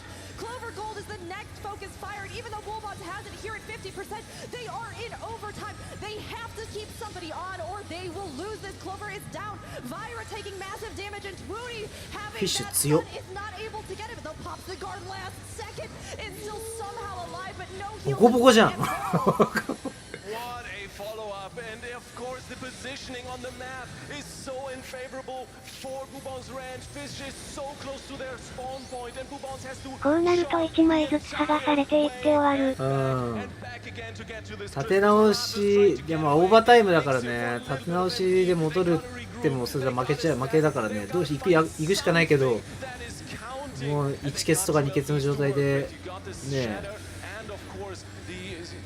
Shroud that you can pull in here, but is it going to be enough? Nice fear coming through from Marato and Furox. Now back on the floor. Once again, Twooty finds a pick. That might be the first bit of momentum, but Marato gets taken down. No more damage from the Reaper. Furox about to enter. Big laser. 2 picks maybe inside here. What Clover? It might be the next target. Once again, it's looking dicey. Furox, what? He gets absolutely sniped by Sith. オーバータイムってどうやって基準に時間見てんだろう。That was the perfect shot that Sith just unleashed. Twooty and Furox still down on Bubon's branch, but they are, as always, fighting. They are absolutely sticking in because it's never over till it's over. The White Mage sweeps out from Ryosu and does take Clover down. Vira, Furox, and Marato are back to contest this point, though. We still have 時間じゃないと攻めが続かなくなったら終わりだぞ。あ、そうなの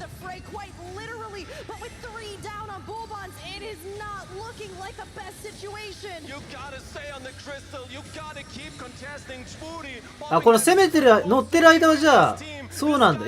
初めて知った。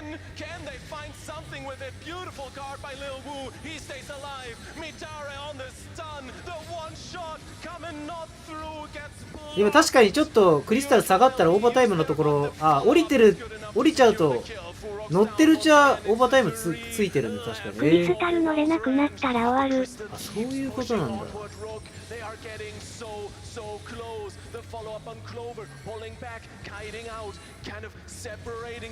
サッカーとかの何タイムって言ったっけ、サッカーとか終わった後も時間があるやつ、あれかと思ってた俺。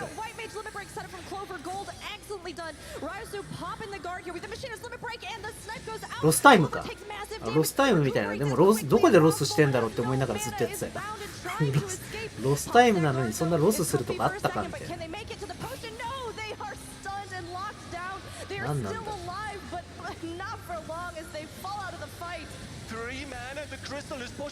じゃあうまければ時間経ってもずっと攻め続ければ返せるってことだよね。すごい。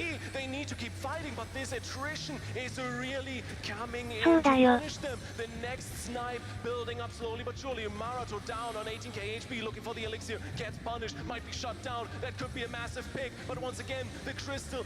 もうちゃんと乗ってすごい。おお、すごいすごいすごい。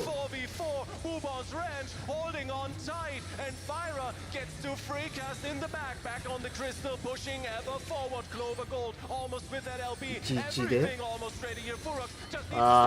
もでも3-4か。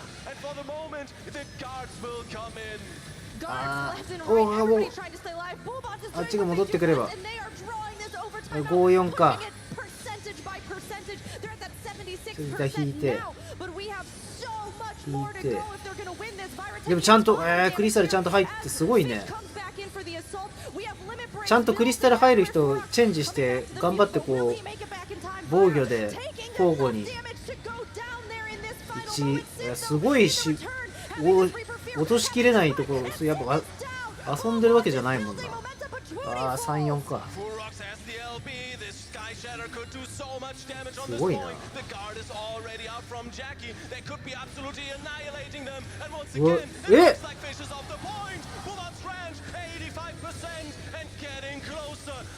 they doing this? Members down with the spawn point all across the map. They are pushing forward. Lil Wu is looking for the follow-up. Jen quite わあ the LB comes through the 落としたけど but the crystal nearing the finish line. They need to pull back. よくこんな粘るなすごいな And clear it out. Jackie holding on tight. Fire up once again. We talked to わあ her. 落とさ She れた knows she's the one. QKO ってやばいな No one else on her team is gonna do it. Beautiful guard to keep it rolling. Shmoody Pie once again in the back line, annoying the healers. That's what he does best. Clover Gold down on half, but the picks are not coming through. Lil Wu and on Chao both have the LB ready. Might be looking for a pick. これ遊んでねだってさクリスタルの上に乗ってるやつ集中で狙ってたら勝てんじゃないの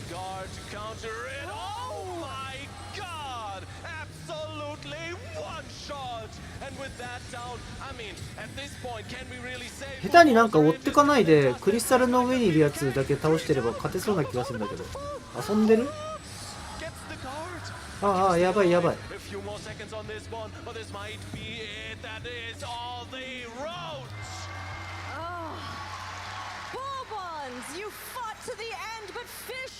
180万ダメージってやばい暫定決まったか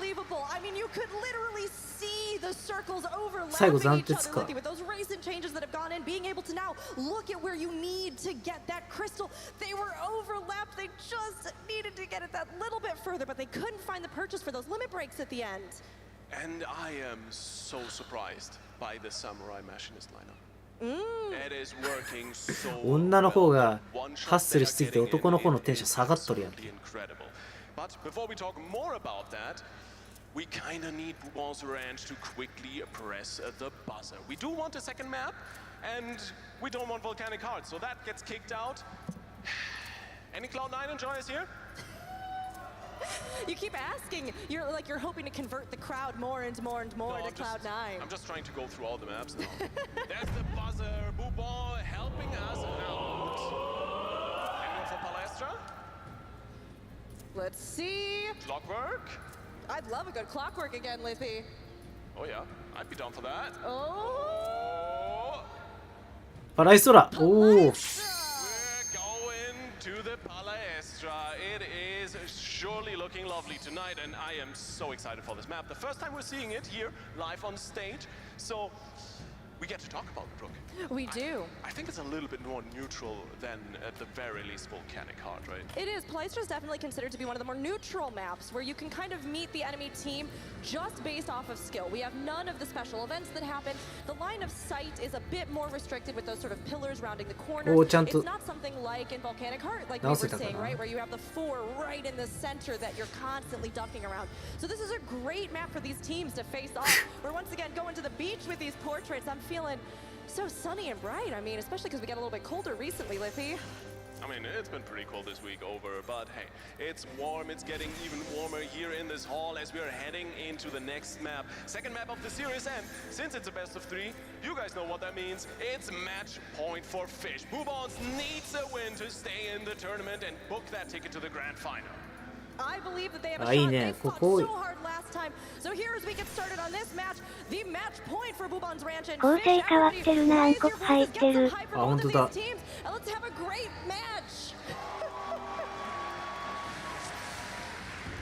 リーパーが暗黒になったの They're か rushing in here immediately. Fish knows that they can go ahead and be a bit more aggressive. They have this in their advantage, but even so, they're taking a look here. Murado making Bouban come to meet them as they leap straight in. クリスタルの解除を待たずにも突っ込んでくるんだようまい人 But that Dark Knight is good at staying alive. And staying alive he is, although Little Wu is harrying him down around the corner. His health is down to a sliver. He's trying to make it. There's no potion. And he goes down. A little interesting to see the Dark Knight coming for the Samurai, but for the Reaper, sorry. For the moment though, we'll see if that is actually working out. Dark Knight brings a lot of just really nasty healing reductions and CCs with it, so you really don't want to face it usually, but for the moment, hey, he's dead, so he's not going to do anything. On the other side, Lil Wu, nearing that fate very, very quickly, manages to swim away from the danger though. They are able to get out, and right now both teams just kind of taking quick shots at each other, feeling each other out as these limit break charges continue to build. There goes that white mage though, sweeping out from Clover. It's not going to get 学者は通常攻撃やってるとエーテルフローたまるんかな。エーテルフローとかなくなったのかな。学者とか PVP で使ったことあんまない。あんまないってなんかだいぶ前にちらっと使ってた記憶があるけど。シュプードと。You can definitely tell if you have a member of the big three on your team that helps you out. Fish pushing forward is what I would like to say. やっぱりクリスタルの上に乗るのはやっぱ一人なの。キラは白鹿田さんからわからんわ。わっスカイシャッター打ったね今。And they only need 3 members to win the game at the moment. 2 more down, it does not impact them at all, as we've seen on map 1. It doesn't, and Sith got an incredible pick there with that machinist limit break again, just sniping targets one by one to undermine. 飛行士も結構瞬間火力やばいっていう。Limit breaks over on their side, and they can pair this together. We've heard that Murato on Dark is sort of a backup that they were kind of keeping in reserve. They've been experimenting with, so they might be able to unleash here. And unleash they are. The limit breaks are flying across the arena. Little Wu immediately down, unable to counter with that samurai limit break. ノコギリで運営できるからな。わら。あれ即死なんだっけ 10% で即死が出んだっけ。めっ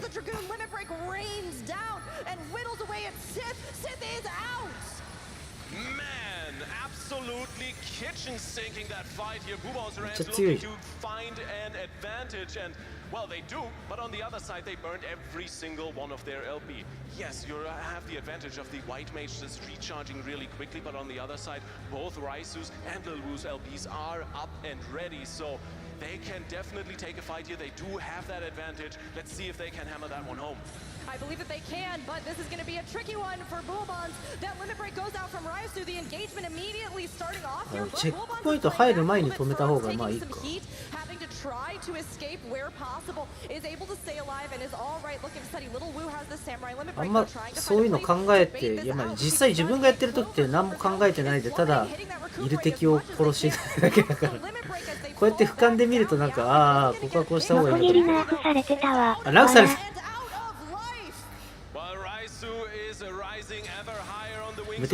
即死効果なくなっちゃった。大ダメージか。確かになんか最近ノコギリで暫定権今画面がザバーンって切れて忍者に追っかけられるとマジイラッとする。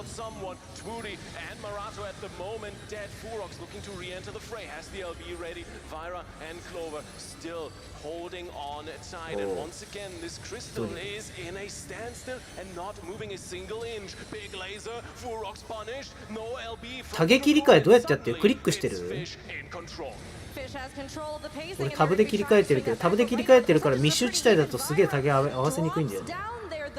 一番ついてるやつにタゲ合わせるようなやつ組んだ方がいいのかな。trying to stagger them here. You can see they're taking their time binding, forcing Clover to bring out that guard, trying to just sort of stagger the team from coming back. Clover immediately going down there. We have these limit breaks. こうやって見ると貴公子面白そうだな。貴公子スプリントしてるときはかっこいいからな。侍もだけど。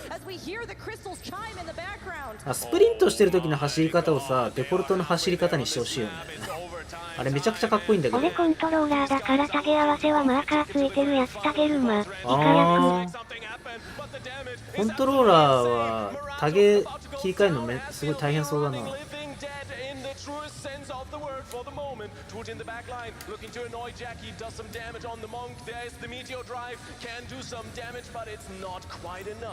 レベリングしないのもったいなさすぎるからなんか行こう。レベリング行くから。They've held on for forever with 3 people on the last map. Is it going to be another overtime thriller here on the Palestro Rook? It's looking really not that good. Oh, it always is with Bubon's Ranch, and even though Vira is taking massive heat right now, trying to line of sight, Onshao is popping this guard preemptively, but still giving chase. I mean, Bubon's, they are incredible at this, and they have to get a victory here, or they will be out for the running. Little Wu focusing down Vira off to to the side and gets the kill. Little Woo still sitting on that limit break, and the Dragoon limit break is currently up over with Furox. It drops, but no picks. Fish knows how to counter, and Furox is the one who dies instead. You know when Lil Booth presses that button, you are already dead. And there is 2 more members alive here at the moment for Fubo's Ranch. They are in overtime. They need to stay on this crystal, but it might not be enough. Global once again bringing in the guard. Vyra is back up on the docket and just sprinting it. There's the Chocobo, making it just in time. Racing to the finish line, but can they stay alive? She's on with the guard, but they need to be on the crystal and stick it. There's the jump. The time gets extended. Furox, the absolute hero. Can Spooty make it back? No one on that crystal. The sprint is in, but Fish is gonna take it. Oh, Fish takes it. But Bullbons fought so well. Incredible overtimes, just what we were hoping to see. They do not give up without a fight, and just like their mascot, the Wolf, they hunt together as a pack. Incredible team play, incredible trade-offs, and honestly, well done to them. But huge congratulations to our now grand finalists, Fish.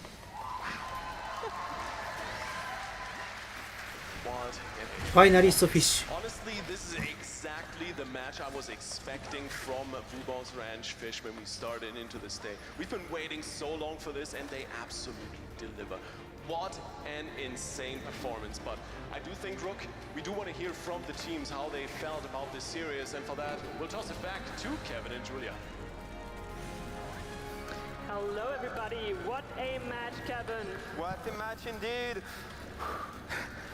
I actually do need to take that breath because we saw the classic Bourbon overtime lasting a long time, very long time, and this time it did not work out for them. They did not get to win. Yeah, that's right. We were standing backstage, watching the screen, really just thinking classic Bourbons, but we have to give it to Fish. Wow. Intense round of applause for Fish. Sorry. Could you stand up for a second? I would like to ask our winning team leader. Sure. Little Woo. Hello, everyone. Hello. Can I ask you to take the microphone? Okay, yeah. Yeah, hold it up nice and close. Perfect. Just to check in, you're heading to アジア人グループがフィッシュか。 Oh, great. Like, my nerves are crazy right now because we didn't even expect to get to the actual grand finals. So we're really happy. And everyone was so nervous, and our throats are really dry because, yeah, just really nervous. Yeah, you did amazing. Your heart must still be pounding. Amazing job, and I'm excited to see you in the finals. Yeah, I'm definitely looking forward to it. The enemy team played really well. We were really nervous during those long matches. I can imagine. Yeah, it's Bourbon's strength, but Bourbon's strength, but you really held up amazingly. Can we hear it one more time for Team Fish? For Team Fish. 早く日本の大会が見たいな。 What is on your mind after this grueling match, honestly? Games are never easy. They're just always stressful, but it's fine, it's fine. Name at the beginning was always just free t-shirt. And as you can see, we got a t-shirt. Am I holding the microphone wrong? My bad. 手震えてる。 No, we're happy. We're happy to be here. We're happy to be each other. Do you have anything to say to your team after this? We tried our best, sorry. This intense match? I'm proud of them. We got far. We were underdogs in the quarterfinals. Yeah. Day before quarterfinals against Broadcats. Sorry, It is fine. Yeah, so the fact that we even got here is very impressive for us. I love him all to bits. 敗因は女子が多すぎたことだ。Thank you. You gave it your all and you deserve to be praised.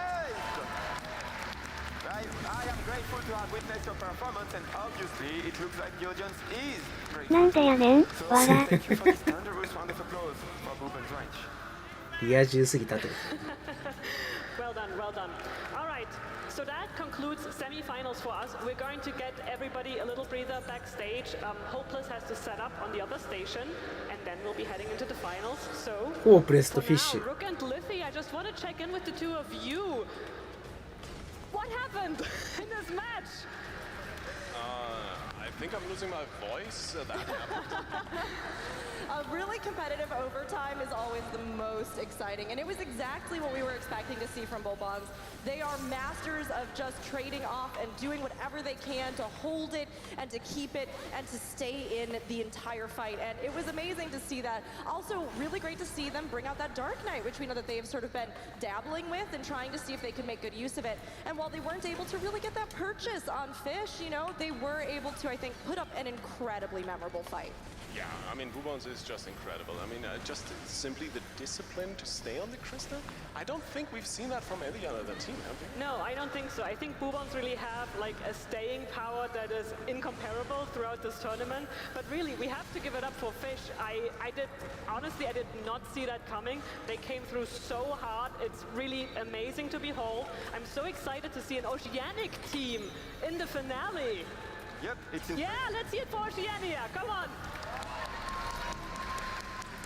It's impressive they did not get sunk. I believe Kevin and Liffy are probably about to run out of fish puns. Are you two ready for the finale? Like, just checking in, how many do you still have in the bag? Oh, they have plenty. They have so many, I have no doubt whatsoever. But, I mean, Fish, like you were saying, put up such an incredible fight, and I know they're going to bring that same fight to these grand finals that we have ahead of us. You know, no matter how many puns you might be slinging, they're going to be slinging just as much DPS. That is very true. You know what helps in preparation for Grand Final? Little stroll. And I think we should join you here, Kevin. Yeah, please. Please join us.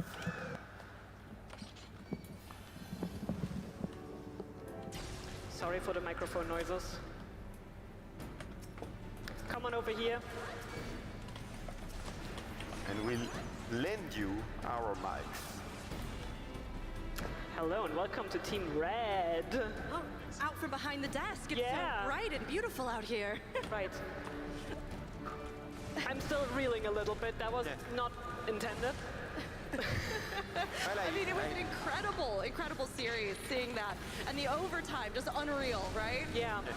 It was really, we could hear the audience go crazy on some of those picks. It was wild. Yeah, I really, the moment where Bubons was trying to get back a little, and they did not make it, but it was really あのトロフィー欲しいな。 And it's like the third time we see this, because they did it to broadcast, they did it to Culling Time. Well, Culling Time tried to do it to them actually. And yeah. The question is, can they do it to Hopeless, right? Well, let's see if the wings of Hopeless will rise up to the sky, higher or higher. I mean, it will be incredible to see Fish face off here, right, with Hopeless, because as we've known, Fish has not had the exact same amount of time, really, to play against a lot of these teams, and yet every time we've seen them, they are just learning これ世界大会なの more, これ their compositions and their strategies are refining, and I really think まだ世界大会やったことないか Yeah, I agree. And I think 地域ごとか something that you mentioned as これ we 世 were 界大 heading 会 into this そのう matchup ちで really came され to できるのか play in this situation where they just seem to be used to like very different metas. I think what might have played a factor in this as well is that, you know, I think Fish is probably one of the least scrimmed teams in our tournament at the moment, and I think, I'm not sure whether that gave them an advantage, but it definitely gave them an edge, right? Yep, they really went fishing for the occasion, so to speak, and I think we really need to reel it back with the fish puns for now. See, I told you, Julia, they're never going to run out of fish puns. They're never going to stop. They're never going to stop. okay, let's get back to land then. So what are you looking forward to most in these finals, Leafy? That it's a best of 5. We get 5 maps, at the very least 3. And that is all the PvP we want. Yeah, I'm really excited to see those two battle it out because I really do not know what to expect at this point. I do think this is a pretty good opportunity to also give a quick little shout out to our sponsor Alienware with a big thanks for supplying all the amazing PCs and gear that the players are able to dish this tournament out on. So big thanks to Alienware.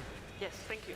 Yes, and I can say, having sat on the chair over there with our Secret Lab chairs as well, it's been very, very comfortable. So, I mean, honestly, incredible gear and great setups for both our players and casters. Right, we love our players being comfortable while they play. Indeed, indeed.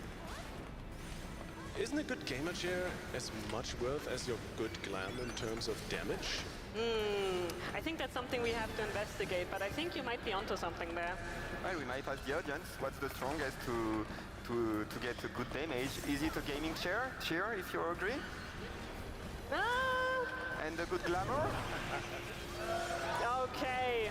Glamour is still the true end game. 今回協賛してるのかどうかわかんないけど、椅子のやつかっこいいね。シークレットなんとかみたいな。今チェアっつってたから。We want them to be able to give it their all, to give everything 1,000%, so that they can take it all the way to the end. That's right. I think there's one thing I've been really wondering about, and we might have to check about that backstage, but I have not been able to follow up on the beans on toast situation. True. For those of us, or for those of you who have not watched quarterfinals, it came up over and over again in the commentary, and I've actually been told that for the players, one of the highlights of coming in together, it was having breakfast together and checking out that legendary London cuisine. In the audience, can I have a cheer from those who had beans on toast this 椅 week? 子欲しいなら下手なゲーミングチェアより中古のオフィスチェア、イカ役。そうなの？ Yes, indeed. We needed to find out. やっぱオフィスチェアの方がいいの？ゲーミングチェアって4万とかする AK レーシングとかああいうのもダメなのI don't know what everybody's been talking about. I mean, if my accent hasn't given me away, yes, I am from America. But maybe it's the judgment of our food. I thought everything's been really good here so far, and we've had some wonderful, wonderful, not only matches that we can feast on, but also some really good food. Amazon で買って今1万円ぐらいの使ってるけど、ゲーミングじゃなくてオフィスチェアだけど、全然まあこれでメッシュのやつでちょっと椅子机の中にさしまいたいからさ、今なら50万の椅子が10万くらいで買えるぞ。マジで？やべ、イベント中だった。ああ、ちょっと。I was just checking in about beans on toast, but don't worry about it. So, no! No? Why did you have to bring that up? Why not? It's PvP. What does people so? Because all the hate PvP beans on toast. No, they were so excited about it. They were I so have excited eaten to try beans it. on toast since coming here, and it was delicious. So. Next thing you'll come around with Marmite. No, this is. Oh, I mean, actually. Fish did offer to let me try some Marmite, and I said I was game, so. Maybe we're gonna see some cuisine, some cuisine PvP coming in next. That sounds really fishy. I'm really sorry, but that's literal. I have no other word. All right. Well, thank you for bringing it back around to Team Fish. What do you think we can expect to see from them heading into the finale? Team Fish, I mean, like we've talked about, they are so adaptable. For having less just face-to-face game time with the other teams, they have still done their research. They are still incredible players. I mean, we've seen, like we were talking about, Little Woo with some of the most notorious teams that have defeated teams from all sorts of other regions now over here on Fish. So they are definitely going to be learning. They'll have watched everything from earlier, and I think they are going to give Hopeless a run for their money. Yeah, and maybe let's check in with Team Blue over there. Kevin, can you check with Liffy? What do you think we're expecting to see from Team Hopeless heading into this finale? Liffy, what are you expecting to see from Team Hopeless? Oh boy, a lot of damage. A lot of damage. As you say, right? If you head into a grand final, ultimately from a tournament pool, there's a lot of fish in the sea, but it can only be one in the end. And quite honestly, Hopeless looks like the team to beat. We said it before the first match, and it still holds true. Fish put on a fantastic performance, but we've already seen Hopeless just steamroll the style of composition that Fish is running, the same, or at least in a similar vein as we saw from Esports Ready. So it's looking pretty good for Hopeless, I want to say. So you mean that Hopeless is basically the final boss of the tournament for Fish? Literally, but maybe they would have.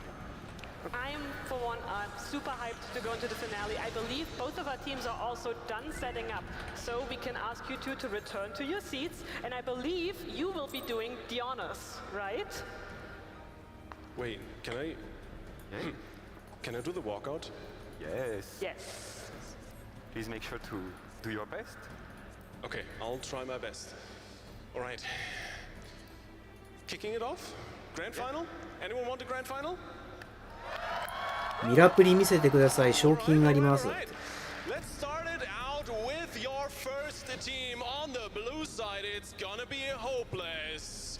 Starting it off with the PR man, and the only thing that hurts more than his acts are his statements. It is Elunia.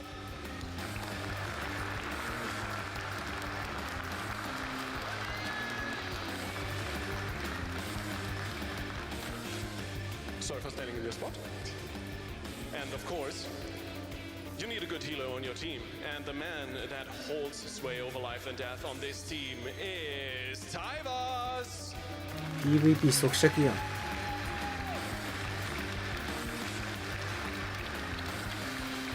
入り方かっこいいじゃん。And as the shot caller on this team, his word is command to his crew.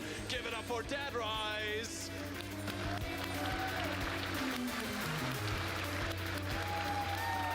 あ、暗黒じゃんこれ。リーパー暗黒。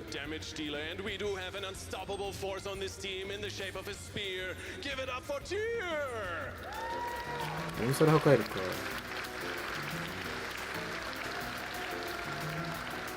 すげえ。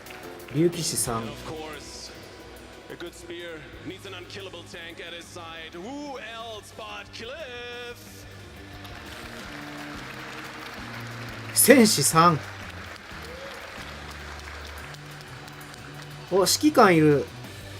The only thing more glorious on this next player than his scythe is his hair.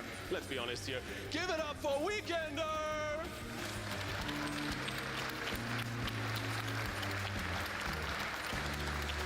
大規模は戦士暗黒遊芸だぞ。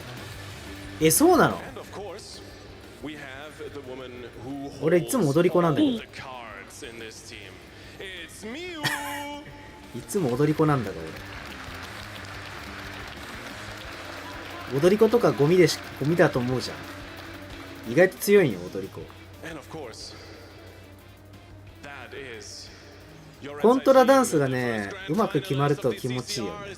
2023 for Europe and Oceania. Give it up for Hopeless.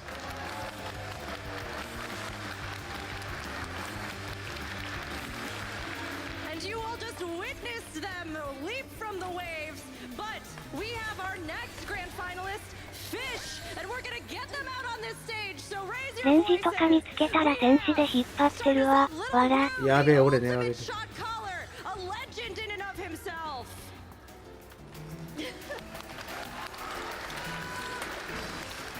戦士強っ。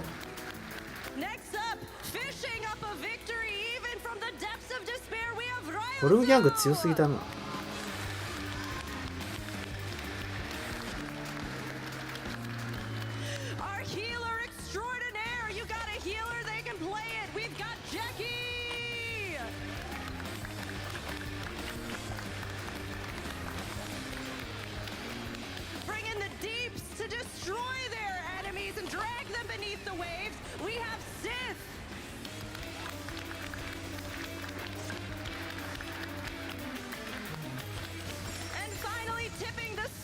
ただ踊り子さ、段差無視して移動できるのが強いよね。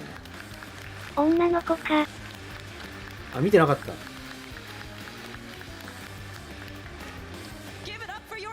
侍か。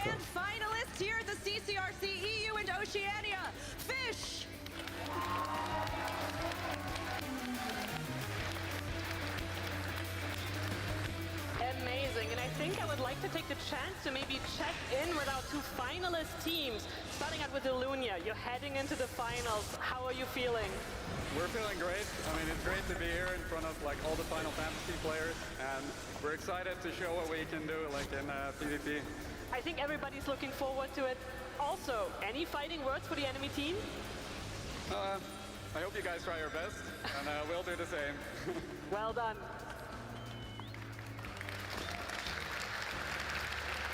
国家団を全力で攻撃。 And what about you, Wu? Any fighting words before it all begins? Not really, but Australia remembers and we're the big three and BTS lives in us forever. Thank you. you. Thank you. Well. It looks like that both teams seem very ready for one intense final showdown. So I believe we need to bring back our old friend, the map wheel. That's right. And I believe once it appears, it will be up to you to praise the best. I'll do the honors. Let's see if we can get a Cloud9 pick rolling. Well, there's our wheel. Let's go, fingers crossed. Let's hope it hears you loud and clear.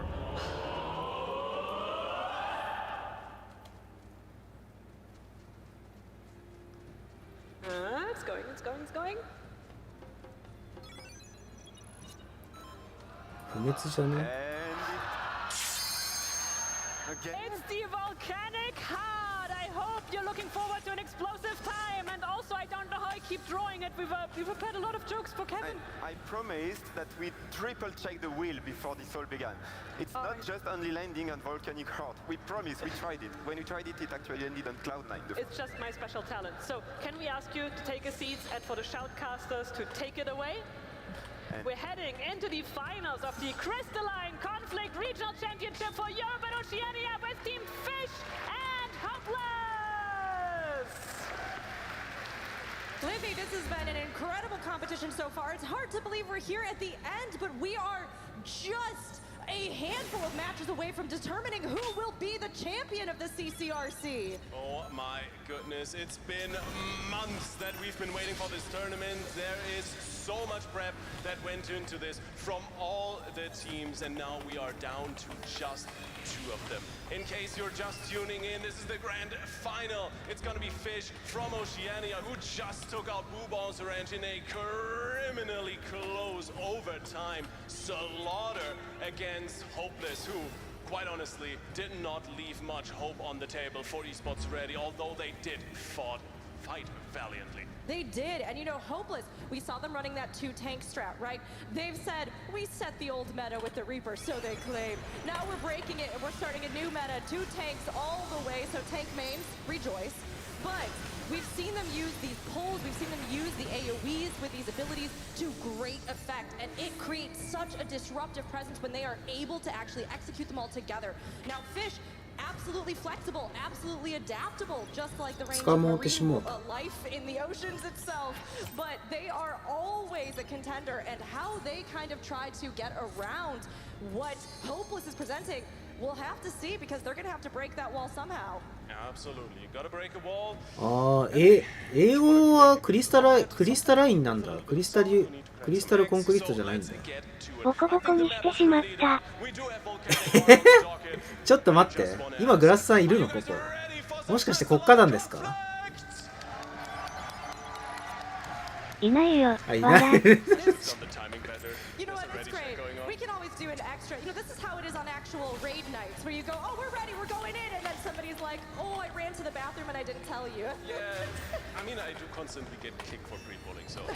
Maybe you can't say that live. Everybody's gonna be mad at you. We're going in for real this time. This is the grand finals of the Crystalline Conflict Regional Championship, Europe and Oceania. Hopeless versus Fish.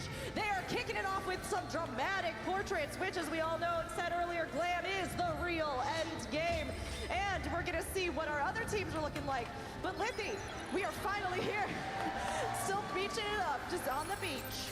On the show, bringing in the synergy just for the grand final. And if you're that synced up, well, there is nothing that can go wrong. Well, at least not for the next 25 seconds, because that's when the gate opens. One way or another, Volcanic Heart, we talked about it already a little bit. It is a map where line of sight can be your savior or your death. So you gotta be communicating with your healers, you gotta be on guard with your enemies. And all in all, I think we are due for something. So, David versus Goliath, I think that's a very valid thing to say about this matchup. Let's see if Fish can take the fight to Hopeless. Fish, they definitely have a chance here, and they know they need to seize it. This is a best of 5, but they want to still set the tempo. They leap in immediately, trying to go aggressive with their push. Deadrise and Time is taking a lot of focus heat from the opposite team, but Sith is going to fall down on Fish, and unfortunately, unfortunately, that is going to leave them at the disadvantage. They are getting burned down. Ryosu also taking focus of fire as Tyvus and Alunia try to take control of the crystal, but health is just depleting faster than they can recover it. The 4v4 going in favor of Hopeless here for the moment. On Shao with a blink out. Can he step away? It looks like it. The damage is gone. The follow-up is there. Lil Wu looking to hound it down on Cliff. He finds a pot, gets a drink, and gets back into the fight. For the moment, at least. Raisu now back alive. Jackie is the next target, taking a lot of damage. You can see the momentum just building. Hopeless is that team that is going to thrive if they can hammer it home. And for the moment, it's looking really good. Sith bringing in a lot of damage on this machinist, but once you are the target, it's not looking good unless you have a guard. Oh, and Cliff is going to fall there and immediately goes down, but Sith taking extra heat over on Fish's side as well. Hopeless has 57% pushed, so at some point, Fish is going to have to get back together to rally this assault, but they just cannot seem to find purchase. Little Wu just hammering over there, unleashing that sword, trying to get some more damage. Alunia falling dangerously low here. We have limit breaks coming up over on Hopeless though, so they may push these, but they're in a pretty good spot as it is, Slippy. Hammering? I thought he was playing Samurai, not Goldsmith. Anyway, it looks like Anshao is the next target, and we gotta talk at this point about the limit breaks, because Jackie has the Seraph ready and available here. That can be very decisive if you bring in that CC immunity with the Seraph Flight. But for the moment, on the other side, it really looks like Hopeless pops the first round of theirs as well. The Sky Shatter coming through here, Frontier, and Cliff picks up the kill. Raisu down for the count. That's 12 seconds out of the fight at the very least, and Hopeless just pushing onward. It's getting explosive. You gotta dodge. You gotta not get CC'd. But if I'm looking at a warrior on that team, that's not fun. Cliff popping in that LB, but for the moment is enough to stay alive. Justin Shao with the guard on the point, really trying to avert the uninevitable. Fish just cannot seem to get together to make good use of these limit breaks. They have the ninja, they have the samurai, they have the machinist, but they just can't stay alive to use them. Meanwhile, the crystal keeps pushing forward. Hopeless at 78%, and they are just harrying everybody else on the field. Ryosu having to pop that guard, so the guard is down here. Dead Rise taking massive damage, though, with that samurai limit break and falling. The white mage limit break following up over from Fish to try and get some extra damage. Tears having to burn that mana and is running very low as they try to give chase. That health continues to deplete, but Cliff is the one that's going to be feeling the heat, and Cliff is out of the fight. Ultimately, that Ninja LB doing work, and with 2 down, it looks like Fish might get the upper hand. Nice pull here by Alunia, trying to make something work. Gets a kill on his own teammate. I'm not sure quite how that works, but hey, the Dark Knight is dead, and that's okay for the moment at the very least, because for now, Hopeless keeps on pulling back. They want to reset, they want to regain momentum. It's kind of what we talked about, right? First winner of the first fight, theoretically, controls the first 3 minutes. Those are up, so now it's comeback time for Fish, and they're making it work for the moment. They are, and they have everybody on the team. They are ready, and they're trying to play around these fire obstacles that are bombing their way across the arena. Again, playing around these line-of-sight areas that we were talking about earlier, these pillars here in the middle, to try and avoid any attacks. Meanwhile, Hopeless doing the exact same thing as the crystal pushes back up the path. Fish getting some percentage. Here comes the big engage. That white mage limit break sweeping across the field. Tyr is out. Cannot use that Dragoon limit break.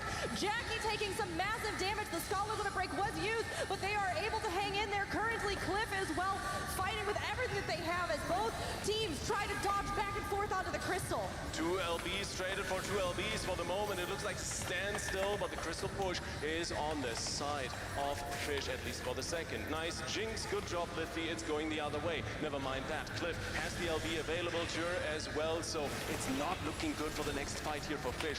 30 seconds away from overtime. Fish positioning the crystal in their own half. They get the spawn advantage for the overtime. This could be massive. They have it in there, but they have to keep pushing it, and they are trying to do that. Meanwhile, Hopeless has started to take control of the crystal. Cliff is having to pop that Dark Knight limit break just to survive this assault. Alunia taking some huge focus fire. We are coming up on overtime. 2-1-0.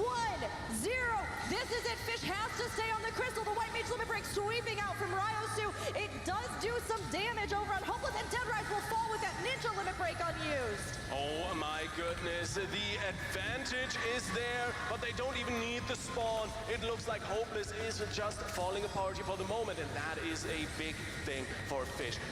Note, please, that they need to push this crystal the entire map, claim the checkpoint, and then grab another few percent to win this first map. It's a best of 5. It's a super important point, but it's not going to bring them up to match point.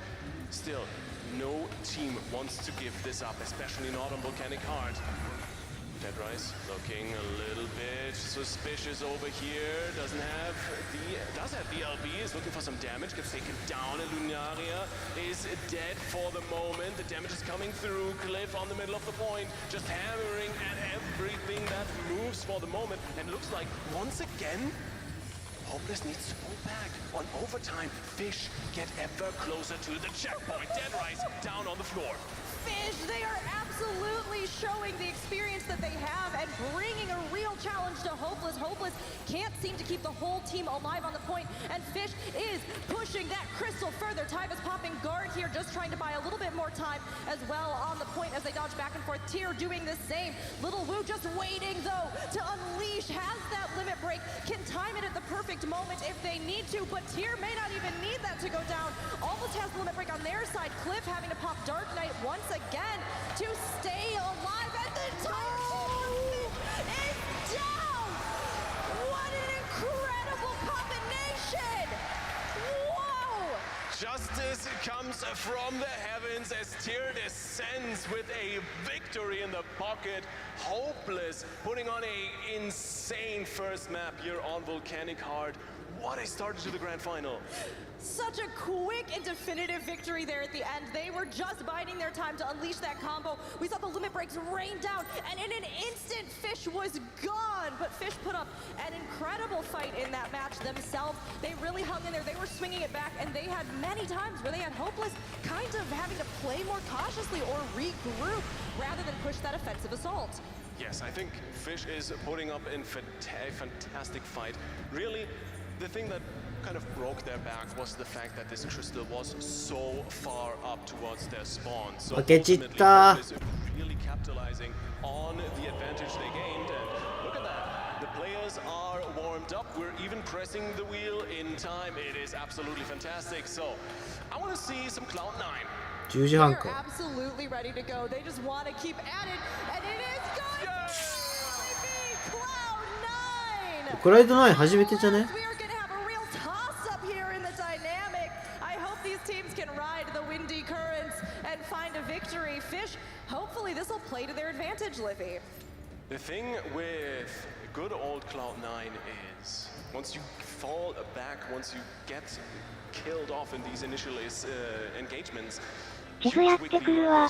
はい、いってらっしゃい。 points near the spawn, and it is incredibly hard to break through that blockade that the enemy team can kind of put on there. So it's gonna be even more decisive than usual to see who picks up this first fight of the game. And quite honestly, once again, I gotta say, if you look at the portraits, I think Fish is gonna take it.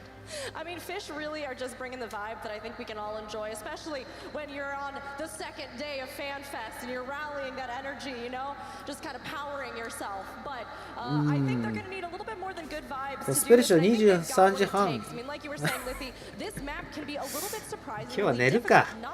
おやすみ、ありがとう、お疲れ様です。英語をずっと聞いてるのちょっと辛いね。